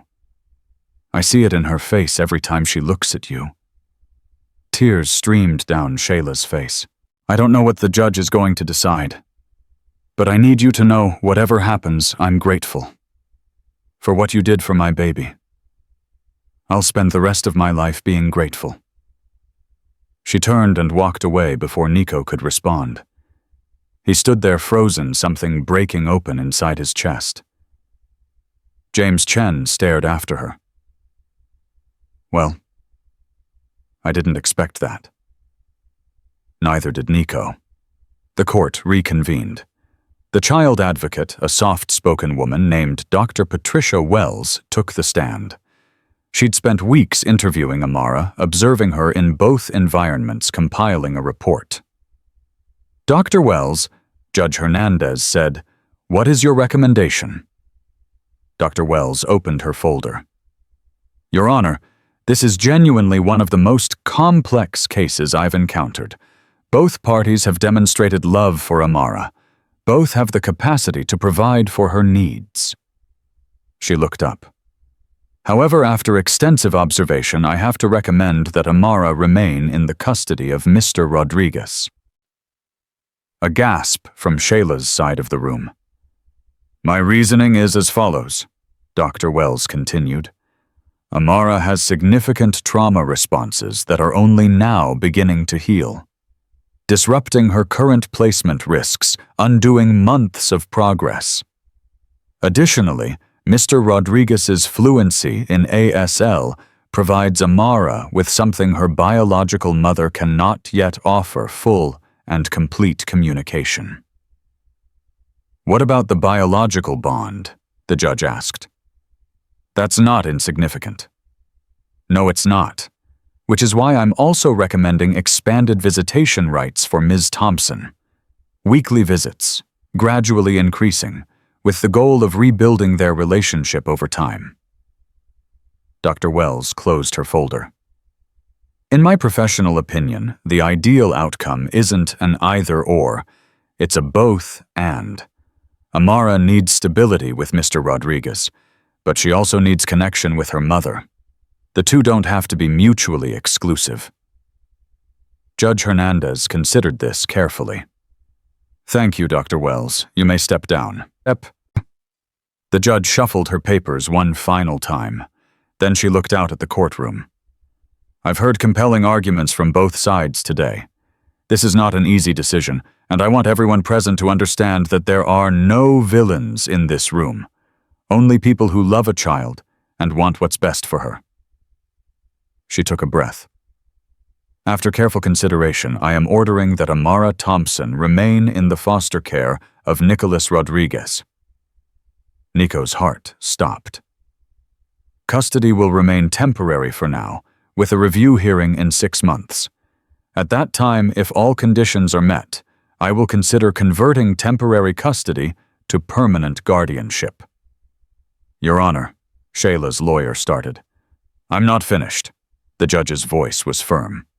"I am also ordering expanded visitation for the biological mother, Shayla Thompson.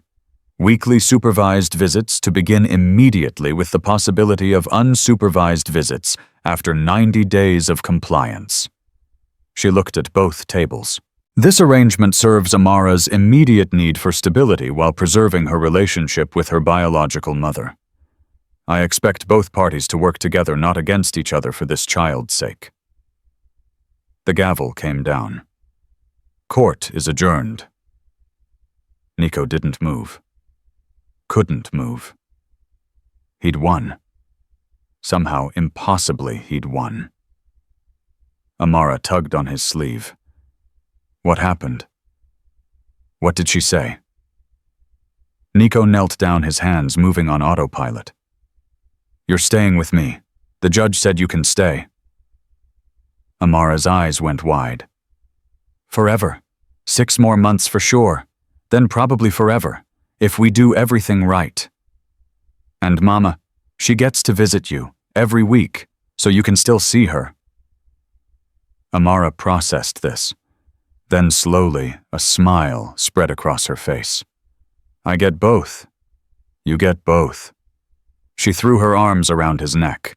He lifted her up, holding her tight against his chest, not caring that everyone in the courtroom was watching. I told you, Amara signed into his shoulder.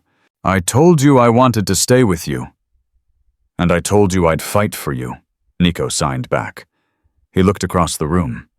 Shayla was crying, her lawyer's arm around her shoulders. But when her eyes met Nico's, she nodded once. A small gesture. But it meant everything. They weren't enemies anymore. They were two people who loved the same little girl trying to figure out how to do it together. It wasn't perfect. But maybe perfect wasn't what any of them needed. Outside the courthouse, the sun was shining. Big Tony was waiting on the steps along with Maria Ruby and half a dozen other Hells Angels who'd shown up for moral support. When they saw Nico emerge with Amara in his arms, a cheer went up. We won, Tony bellowed. We won! Tony pumped his fist. Maria burst into tears. The other bikers started clapping, their leather vests creaking as they celebrated. Amara looked around at all these people, these scary, wonderful, loyal people who had somehow become her family. They're all happy, she signed to Nico. They love you. We all do. Even the big scary one with the skull ring, especially him. He cried when you gave him that drawing. He did. Like a baby. Don't tell him I told you. Amara grinned. A real, full, beautiful grin. Ruby pushed through the crowd and wrapped Amara in a hug. My brave girl. My beautiful, brave girl. Amara couldn't hear the words, but she felt them. She hugged back just as tight. Nico watched his strange, impossible family celebrate on the courthouse steps.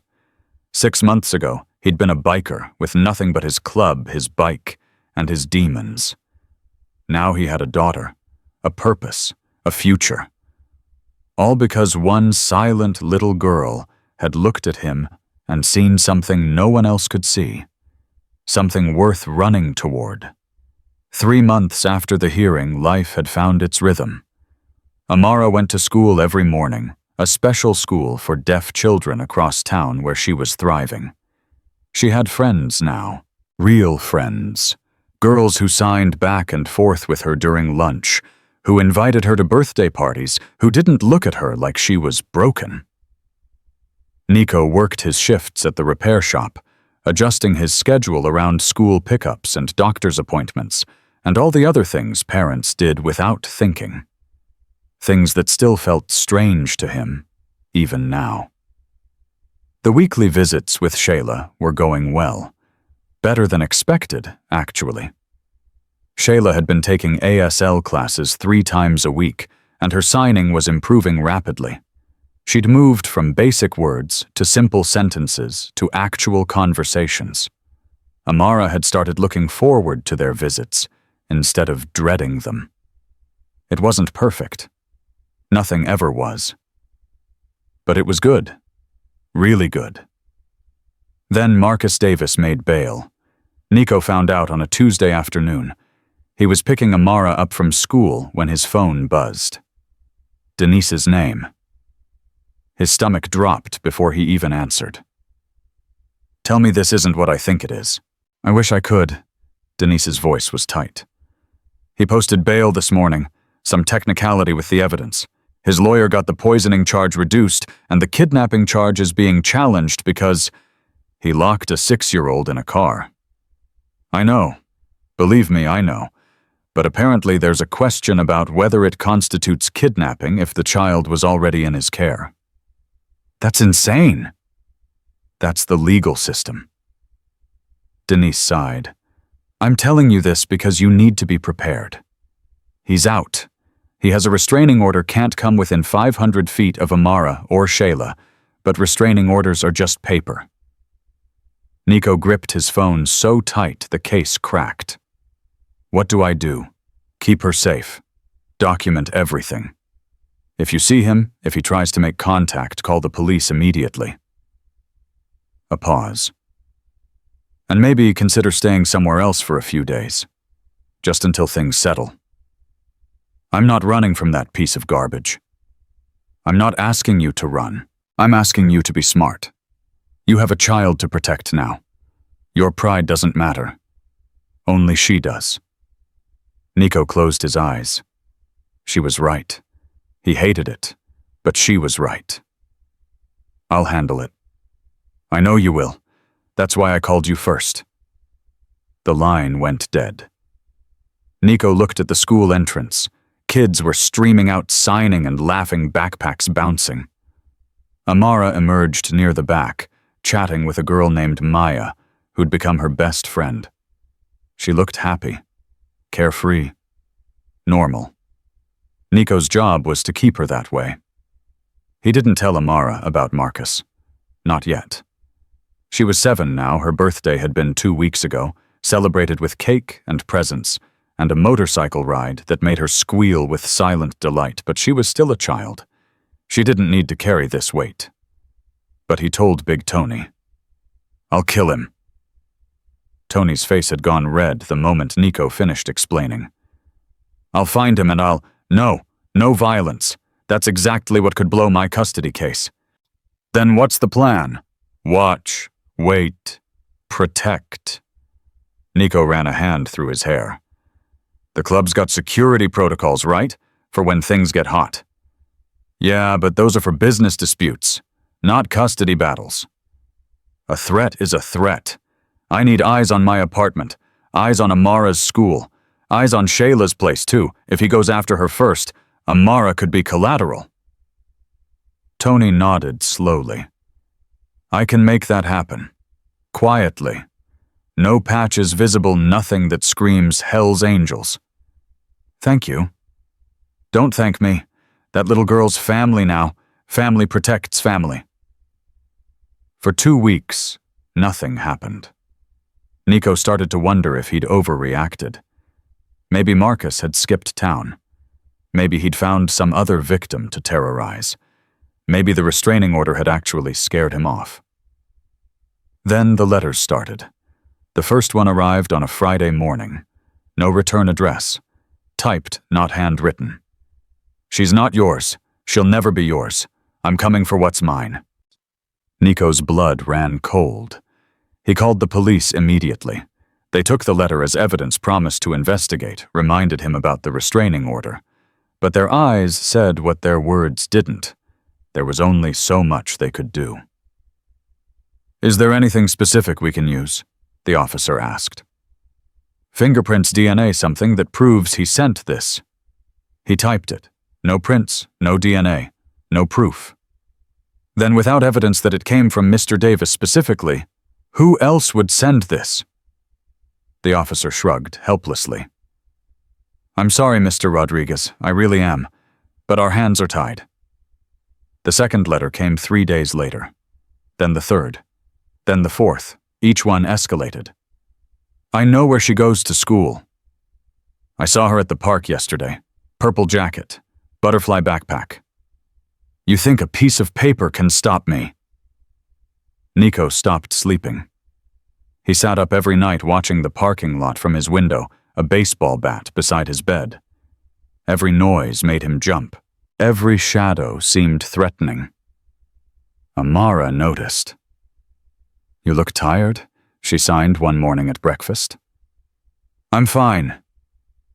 "You're lying." Her eyes were too sharp for a 7-year-old. "Something's wrong. You keep checking the windows. You keep looking at your phone. What's happening?" Nico set down his coffee mug. He couldn't lie to her. He'd promised never to lie to her. "There's someone who might try to bother us," he signed carefully. "A bad person from before. I'm just being careful." Amara's face went pale. "Marcus." The name hit Nico like a punch. He'd hoped she'd forgotten, hoped she'd been too young to remember clearly. "Yes, but listen to me. He can't come near us. There's a rule that says he has to stay far away, and I have friends watching out for us. You're safe. Promise. Promise. But even as he signed the word, Nico wondered if it was a promise he could keep. Shayla called that night. He found me. Her voice was shaking so hard Nico could barely understand her. He was outside my apartment when I got home from work, just standing there, watching. Did you call the police? They're on their way. But Nico, her breath hitched. He said something before he left. He said, tell the biker he can't protect her forever. Tell him I'm patient. Nico's hand tightened on the phone. Are you somewhere safe? I'm inside, doors locked, but I can't stop shaking. Stay there. Don't open the door for anyone except the police. I'm going to figure something out. What about Amara? Is she... She's fine. She's asleep. She doesn't know. Don't tell her. Please. She's been through enough. I won't. Not unless I have to. Nico hung up and immediately called Tony. I need a meeting. Tonight. Full chapter. What's going on? Marcus is escalating. He's not going to stop. Tony was silent for a moment. Then, give me an hour. The Hells Angels clubhouse was packed by midnight. 32 members sat around the main table. Most of them men Nico had known for years. They'd seen him at his worst, drunk, angry, lost. They'd seen him slowly transform over the past months into something none of them expected. A father. Tony called the meeting to order. Brothers, you all know why we're here. Nico's got a situation. His girl, our girl, is being threatened by the same scumbag who put her in danger in the first place. The cops can't do anything. The courts won't do anything. So the question is, what do we do? Big Mike, a wall of muscle with a shaved head and full-sleeve tattoos, spoke first. We find him. We make sure he never bothers anyone again. That puts us all at risk, another member countered. If anything happens to that guy, we're the first suspects. Nico could lose custody. So we just let him terrorize a 7-year-old. I'm not saying that. I'm saying we need to be smart. The debate went back and forth. Violence versus restraint. Protection versus provocation. Nico listened without speaking. His mind was racing through scenarios, none of them good. Then Ruby walked in. Everyone went silent. The elderly black woman moved through the crowd of bikers like she belonged there, which in a way she did. She'd become a fixture at club events since that day at Walmart, the grandmother everyone wished they'd had. I know I'm not a member, she said, her voice clear and strong. But that little girl is my grandbaby in every way that matters. So I'm going to say my piece. She looked around the room. You boys want to protect her good, but you need to do it the right way. Not with fists or weapons or anything that'll land you in prison. That man Marcus, he wants you to react. He wants you to make a mistake. Don't give him the satisfaction. Then what do you suggest? Tony asked. Ruby smiled. It was the kind of smile that had seen decades of hardship and come out the other side. Document everything. Every letter, every sighting, every violation. Build a case so tight even a crooked lawyer can't wiggle out of it. And in the meantime, you surround that child with so much love and protection that he can't touch her. Not physically, not emotionally, not in any way. She turned to Nico. You've already given her something he never could, a real home. Don't let anger take that away from her. The room was quiet. Then Big Mike nodded.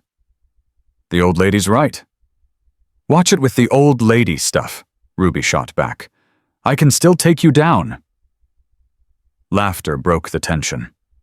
Even Nico cracked a smile. Okay, Tony said. New plan. Round-the-clock surveillance on Marcus, legal distance, no contact. We document every move he makes. Meanwhile, we tighten security on Nico's place, Amara's school, and Shayla's apartment. What about the restraining order violations? Someone asked. Every single one gets reported. No exceptions. We build a paper trail so long the judge won't have any choice but to lock him up for good." Heads nodded around the room. All in favor. 32 hands went up. Then it settled. Tony looked at Nico. "We've got your back, brother. All of us." Nico's throat tightened. "I don't know how to thank you." "Thank us by raising that little girl right. That's all we need." The next month was a waiting game. Marcus continued his harassment from a distance: letters, drive-bys, phone calls from blocked numbers. Each incident was documented, reported, added to the growing file. But he never crossed the 500-foot barrier, never gave them anything concrete enough to arrest him. He was playing with them, enjoying the terror he caused. And then one afternoon everything changed. Nico was at the shop when his phone exploded with messages. "Tony, school just called. Someone tried to pick up Amara." "Tony, she's safe. They didn't release her." "Tony, get there now." Nico was on his bike before he finished reading. He broke every speed limit between the shop and the school. His heart hammered so hard he thought it might crack his ribs open. His hands shook on the handlebars. Amara. Amara. Amara. Her name was a prayer and a curse all at once. The school was surrounded by police cars when he arrived. Nico abandoned his bike at the curb and ran toward the entrance. An officer tried to stop him. "Sir, you can't. I'm her father." Something in his voice made the officer step aside. Inside, Amara was sitting in the principal's office, her small body wrapped in the arms of her teacher. Her face was pale. Her hands were trembling. But she was alive. She was safe. The moment she saw Nico, she launched herself across the room and into his arms. He held her so tight he was afraid he might hurt her, but he couldn't let go. Couldn't stop the tears that burned down his cheeks. "I've got you," he signed one-handed. "I've got you. You're okay." "A man came," Amara signed frantically. "He said he was my uncle. He said you sent him. But I didn't know him. I told the teacher I don't have an uncle. I told them, you did exactly right. You were so smart, so brave." The principal approached carefully. "Mr. Rodriguez, the police want to speak with you. The man who came, he matched the description of Marcus Davis. They're reviewing the security footage now." Nico looked up. His eyes were steel. "Did they catch him?" "He left before the police arrived, but they got his license plate from the parking lot cameras." Finally, something concrete. Marcus Davis was arrested that night. Attempted custodial interference, violating a restraining order, multiple counts, stalking, harassment. The charges piled up like dominoes falling.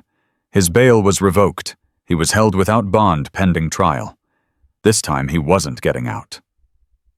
The call from Denise came 3 days later. "The judge has seen the evidence, all of it. The letters, the surveillance documentation, the attempted pickup at school.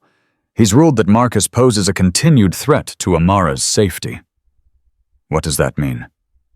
It means his parental rights, what little he had as a step-parent, are being fully terminated. He'll have no legal claim to her, ever. Nico sank onto his couch. Relief flooded through him like a dam breaking. And the criminal charges, the DA is throwing the book at him. With his record, he's looking at 15 to 20 years minimum. 15 to 20 years. Nico repeated the words like they might disappear if he didn't say them out loud. He can't hurt her anymore, Nico. It's over. It's over. 2 words he'd been waiting months to hear. That night, Nico made Amara's favorite dinner, mac and cheese with cut-up hot dogs, a culinary masterpiece by his standards. She watched him move around the tiny kitchen, her eyes curious. "Something happened," she signed. "Something good." "Why do you say that?" "You're smiling. You never smile when you cook." Nico laughed. She knew him too well. He sat down across from her and took her hands in his. "The bad man Marcus, he's going to prison. For a long, long time." He can never hurt you again." Amara processed this. Her face cycled through emotions, relief, disbelief, something that looked almost like grief. Really, the judge said so. He's gone." Tears welled in Amara's eyes, but for the first time in months they weren't tears of fear. "I was so scared," she signed. "Every night I was scared he'd come back, that he'd take me away from you." "I was scared too," Nico admitted. "But you were so brave. At school when he came you knew something was wrong. You trusted yourself. You saved yourself." "I learned from you." The words hit Nico square in the chest. "What do you mean? You taught me that being brave doesn't mean you're not scared. It means you keep going anyway." "That's what I did." Nico pulled her into a hug. He didn't have signs for what he felt. Didn't have words in any language. So he just held her. His daughter. His miracle. His second chance. A week later, another piece of news arrived. Nico found out at the courthouse during what was supposed to be a routine status hearing.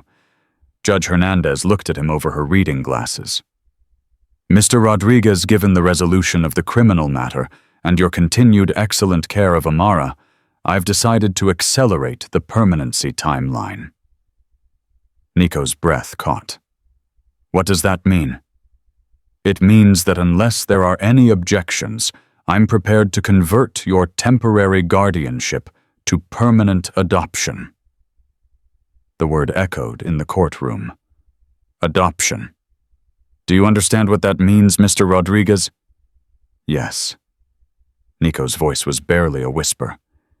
"Yes, I understand. Amara would legally become your daughter. Permanently. Irrevocably.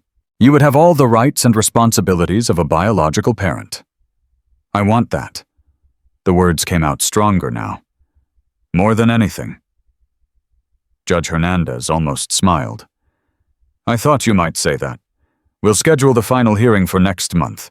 In the meantime, I suggest you prepare for a very different kind of courtroom visit." She looked at Amara, who was watching the exchange with wide eyes. "Young lady, how would you feel about Mr. Rodriguez officially becoming your father?" Nico translated the question. Amara's hands flew up immediately. "He already is my father," she signed. "He just doesn't have the paper yet." When Nico relayed her answer, Judge Hernandez finally did smile. "Get this young lady her paper," she said. Court adjourned. The adoption hearing was scheduled for a Tuesday morning in early spring. Nico had never been so nervous in his entire life. He stood in front of the bathroom mirror, wrestling with his tie for the 4th time. His hand steady enough to rebuild an engine blindfolded shook like leaves in a storm. "You're doing it wrong." Amara appeared in the doorway already dressed in the white dress Ruby had bought her for the occasion. Her braids were perfect, decorated with tiny white ribbons, and she wore the butterfly necklace Nico had given her for her birthday. She looked like an angel.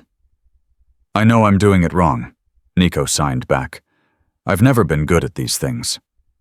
Amara walked over and climbed onto the bathroom counter so she was eye level with him. Her small hands reached up and began fixing his tie with surprising competence. "Where did you learn to do that?" Nico asked. "YouTube. I watched videos while you were at work." "You watched YouTube videos on how to tie a tie for me. You always look messy. I wanted today to be perfect." Nico felt his eyes burn. This kid. This incredible, impossible kid. "There." Amara patted the finished knot. "Now you look like a real dad." "I'm already a real dad." "Not officially, not until today," she grinned. "After today, you're stuck with me forever. No takebacks." "I wouldn't take it back for anything in the world." The courthouse was different this time. Same building, same hallways, same fluorescent lights. But everything felt different. Lighter. Like the air itself knew something good was about to happen. The Hells Angels had shown up in force, but not in their usual way.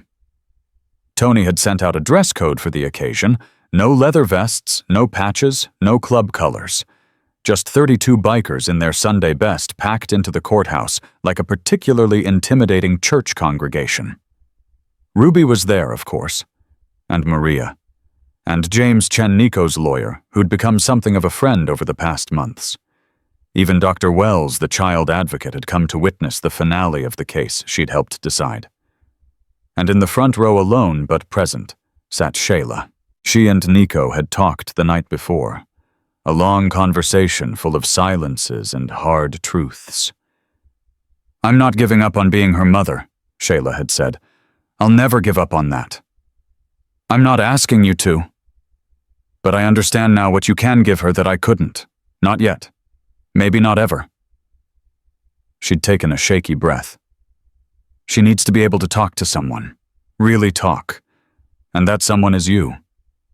You're getting better at signing every day. Better isn't the same as fluent. And she deserves fluent.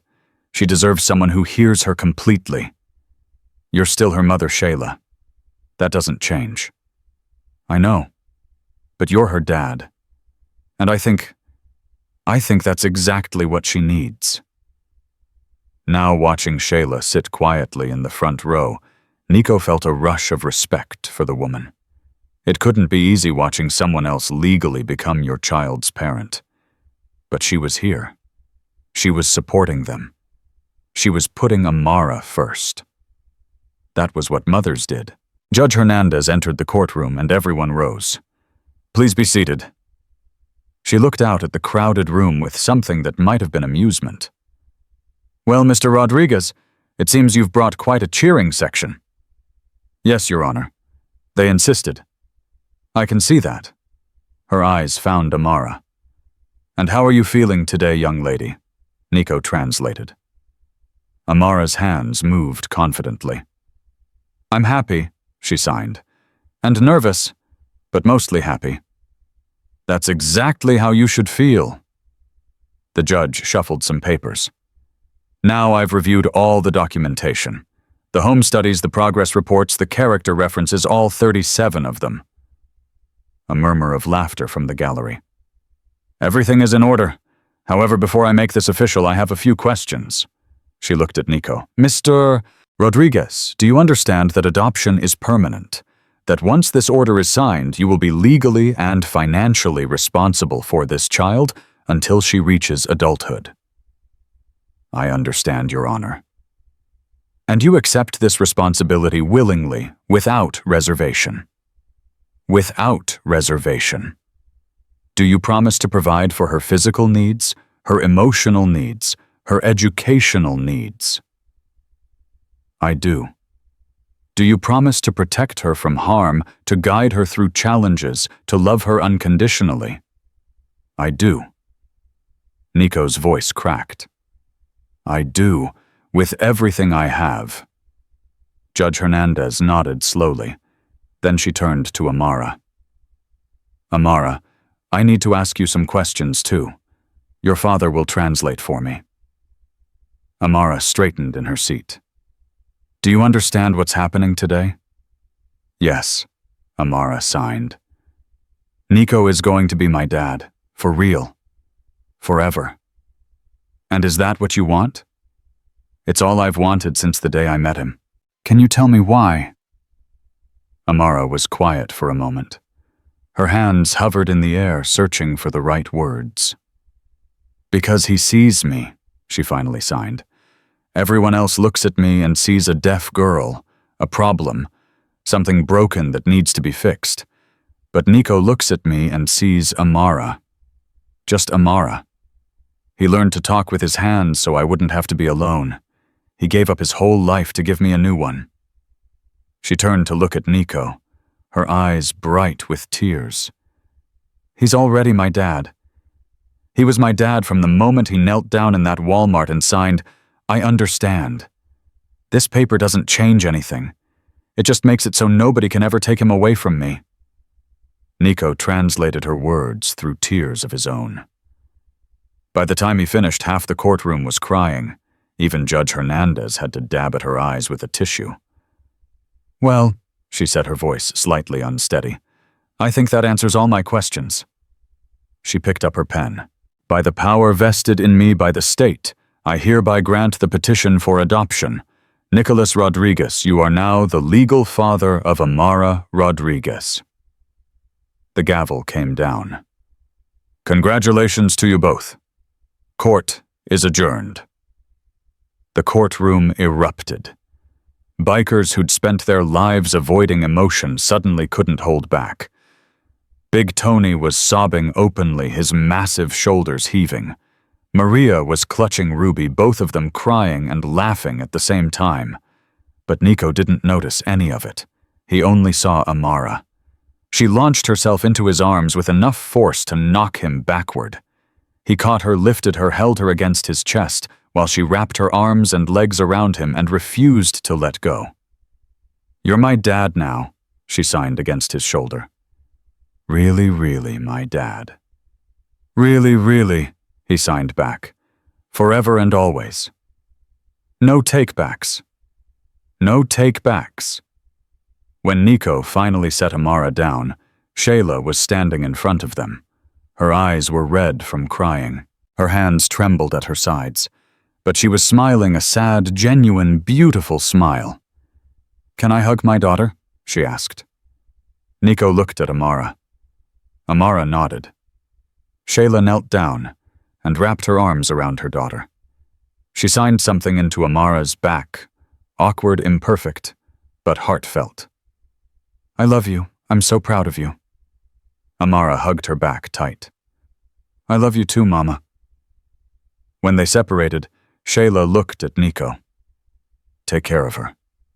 Always. And let me keep visiting. Please, I know I don't have the right to ask anymore, but Shayla." Nico put a hand on her shoulder. "You'll always be her mother. Nothing changes that. You come see her as often as you want. Every week. Every day if you need to. She needs both of us." Shayla's composure finally cracked. She pulled Nico into a hug, surprising them both. "Thank you," she whispered, "for saving her, for loving her, for being everything I couldn't be." "You could still be that," Nico said.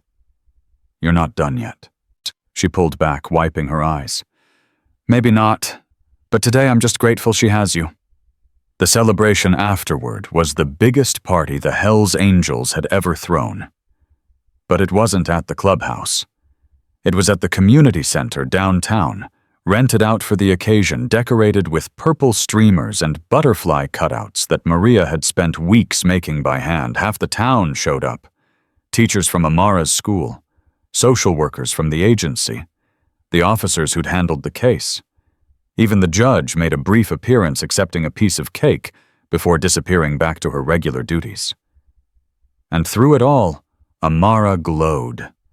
She moved through the crowd like a little celebrity, accepting hugs and congratulations and gifts. Her signing was too fast for most people to follow, but Nico was never far away translating when needed. "What did she say?" someone would ask. "She said, 'Thank you for coming.' What about that? She said she likes your earrings. And that, she said you have cake on your chin, which you do." As the party wound down, Amara found Nico in a quiet corner, nursing a cup of coffee. "Tired?" he signed. "A little." She climbed onto his lap, something she still did, even though she was getting too big for it. "But good tired." "Me too." Des. The word still sent a jolt through Nico's heart. He didn't think he'd ever get used to it. "Yeah." "What happens now? What do you mean? We had the court and the adoption and the party. What happens after? When everything goes back to normal?" Nico thought about it. The question was simple, but the answer felt enormous. "I guess we just live, go to school, go to work, have dinners together, watch movies on weekends, all the regular stuff." That doesn't sound very exciting. No, but exciting isn't always good. Sometimes boring is exactly what you need. Amara considered this. I think I like boring, she signed finally. I've had enough exciting for a lifetime. Nico laughed. Me too, kid. Me too. 6 months later, everything had changed, and nothing had. Nico still worked at the shop, still rode with the club on weekends, still burned half of everything he tried to cook. But now there was a 7-year-old girl beside him through all of it, making fun of his failures and celebrating his successes with equal enthusiasm. Amara was thriving at school. Her grades were excellent. Her friendships were solid. Her nightmares had faded to occasional whispers instead of nightly terrors. Shayla came for dinner every Sunday now. She'd gotten a promotion at work and moved into a nicer apartment. Her signing was almost fluent. She and Amara could have full conversations without needing Nico to translate. It wasn't the family any of them had expected. But it was a family. Real and messy and imperfect and exactly right. One evening, as autumn painted the world in shades of gold and red, Amara came home from school with an announcement. I know what I want to be when I grow up. Nico looked up from the engine part he was cleaning. Yeah, what's that? A sign language teacher? He set down his tools. Really? Really? Amara's hands moved with conviction. There are kids out there like me. Kids who can't hear, who feel alone, who think nobody will ever understand them. I want to teach them that they're not alone. I want to be, for them, what you were for me. Nico's throat tightened. That's a really good dream, Amara. You think I can do it? I think you can do anything. Even though I'm deaf, especially because you're deaf. You know what it's like. You know how to reach people that hearing teachers might miss. Amara beamed. That's what I thought too. She threw her arms around his neck, not caring that he was covered in grease and motor oil. Thank you, Dad. For what? For making me believe I could have dreams again. The annual Hells Angels charity ride happened on the first Saturday of October. It was a tradition that went back decades, bikers from chapters across the state coming together to raise money for children's hospitals. Thousands of motorcycles thundering down the highway in formation, a river of chrome and leather that drew crowds from miles around. This year was different. This year Amara was there. She sat behind Nico on his Harley, a purple helmet, her favorite color, still strapped securely to her head. She couldn't hear the roar of the engines, but she could feel it, a vibration that ran through her whole body like a heartbeat. They rode at the front of the formation, right behind Big Tony. As they passed through town, people lined the streets to cheer. Kids waved. Adults held up signs. Phones came out to capture the moment. Amara waved back at all of them, grinning so wide her face hurt. Having fun. Nico signed at a red light. The best, she signed back. Can we do this every year? Every year, I promise. The light turned green. The engines roared, and they rode on. At the fairgrounds where the ride ended, there was food and music and games for kids. Amara immediately ran off to join Maya and some other friends from school, signing rapidly about everything she'd seen. Ruby appeared at Nico's elbow. Look at her, the old woman said. You'd never know she was the same terrified little girl who ran into your arms in that Walmart. Sometimes I forget too, Nico admitted. Then something reminds me, and I wonder how we got from there to here. You know how, Ruby said. Love. That's the whole secret. Everything else is just details. Sounds too simple. Simple things usually are. That's what makes them true. She patted his arm and wandered off to find Maria. Nico watched Amara play. She was teaching Maya how to sign the word motorcycle, a complicated gesture that involved both hands moving in opposite directions. He thought about the day they'd met. A random Saturday, a crowded Walmart, a choice that neither of them had consciously made. What were the odds? 1,000,000 to 1 a billion. Sometimes fate worked in mysterious ways. Amara looked up, caught him watching. She waved enthusiastically, then signed, "Stop being weird and come play." Nico laughed and walked over to join them. The sun set over the fairgrounds in shades of purple and gold. Amara sat on Nico's shoulders watching the colors spread across the sky. They'd been at the charity event all day, and she was exhausted but refused to admit it. "Hey, Dad. Yeah, thank you." "For what?" "For not walking away, in the Walmart. When I ran at you. You could have pushed me away. You could have called security. You could have done 100 different things, but you knelt down instead. You talked to me in my own language. You heard me when nobody else could." Nico lifted her down from his shoulders, so he could see her hands clearly. "I didn't have a choice," he signed. "From the moment I saw you, I knew you were meant to be mine. I just didn't have the words for it yet." "That's what I mean." Amara's eyes glistened. "You felt it too. Whatever this is, this connection, you felt it from the beginning." "I did. I think some people are just meant to find each other, no matter how impossible it seems."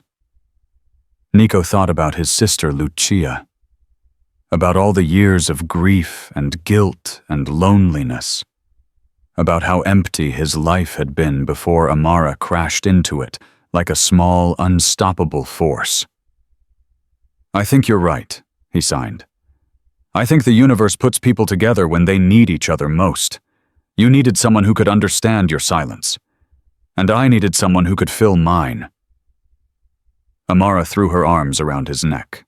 They stood there in the fading light, father and daughter, two broken people who had somehow made each other whole. The last of the sunset faded to purple. Stars began to appear overhead. "Ready to go home?" Nico signed. Amara nodded.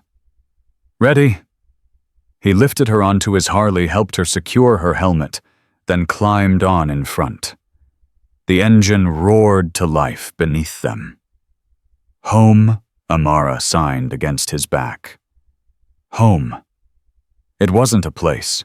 It was a person. For Nico, home was a 7-year-old girl with butterfly braids and hands that moved like poetry.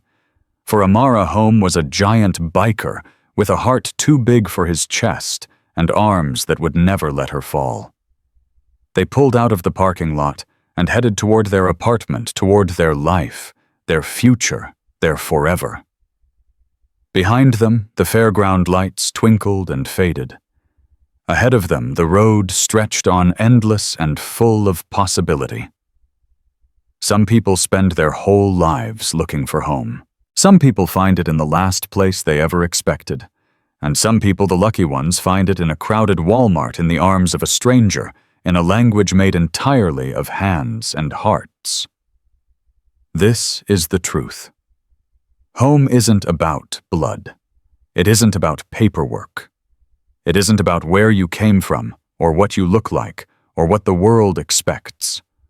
Home is about who hears you when you have no voice. Home is about who catches you when you're running scared.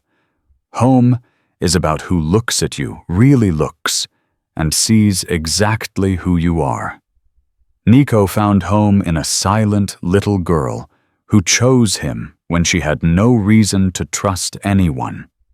Amara found home in a scary-looking biker who turned out to be the safest place she'd ever known. And together they proved what Ruby had said all along: love is the whole secret. Everything else is just details. The motorcycle disappeared into the night, carrying a father and daughter toward a future neither of them had ever dared to imagine. A future that had started with one impossible moment in a Walmart. A future that would last forever, Because that's what family does. It lasts, no matter what.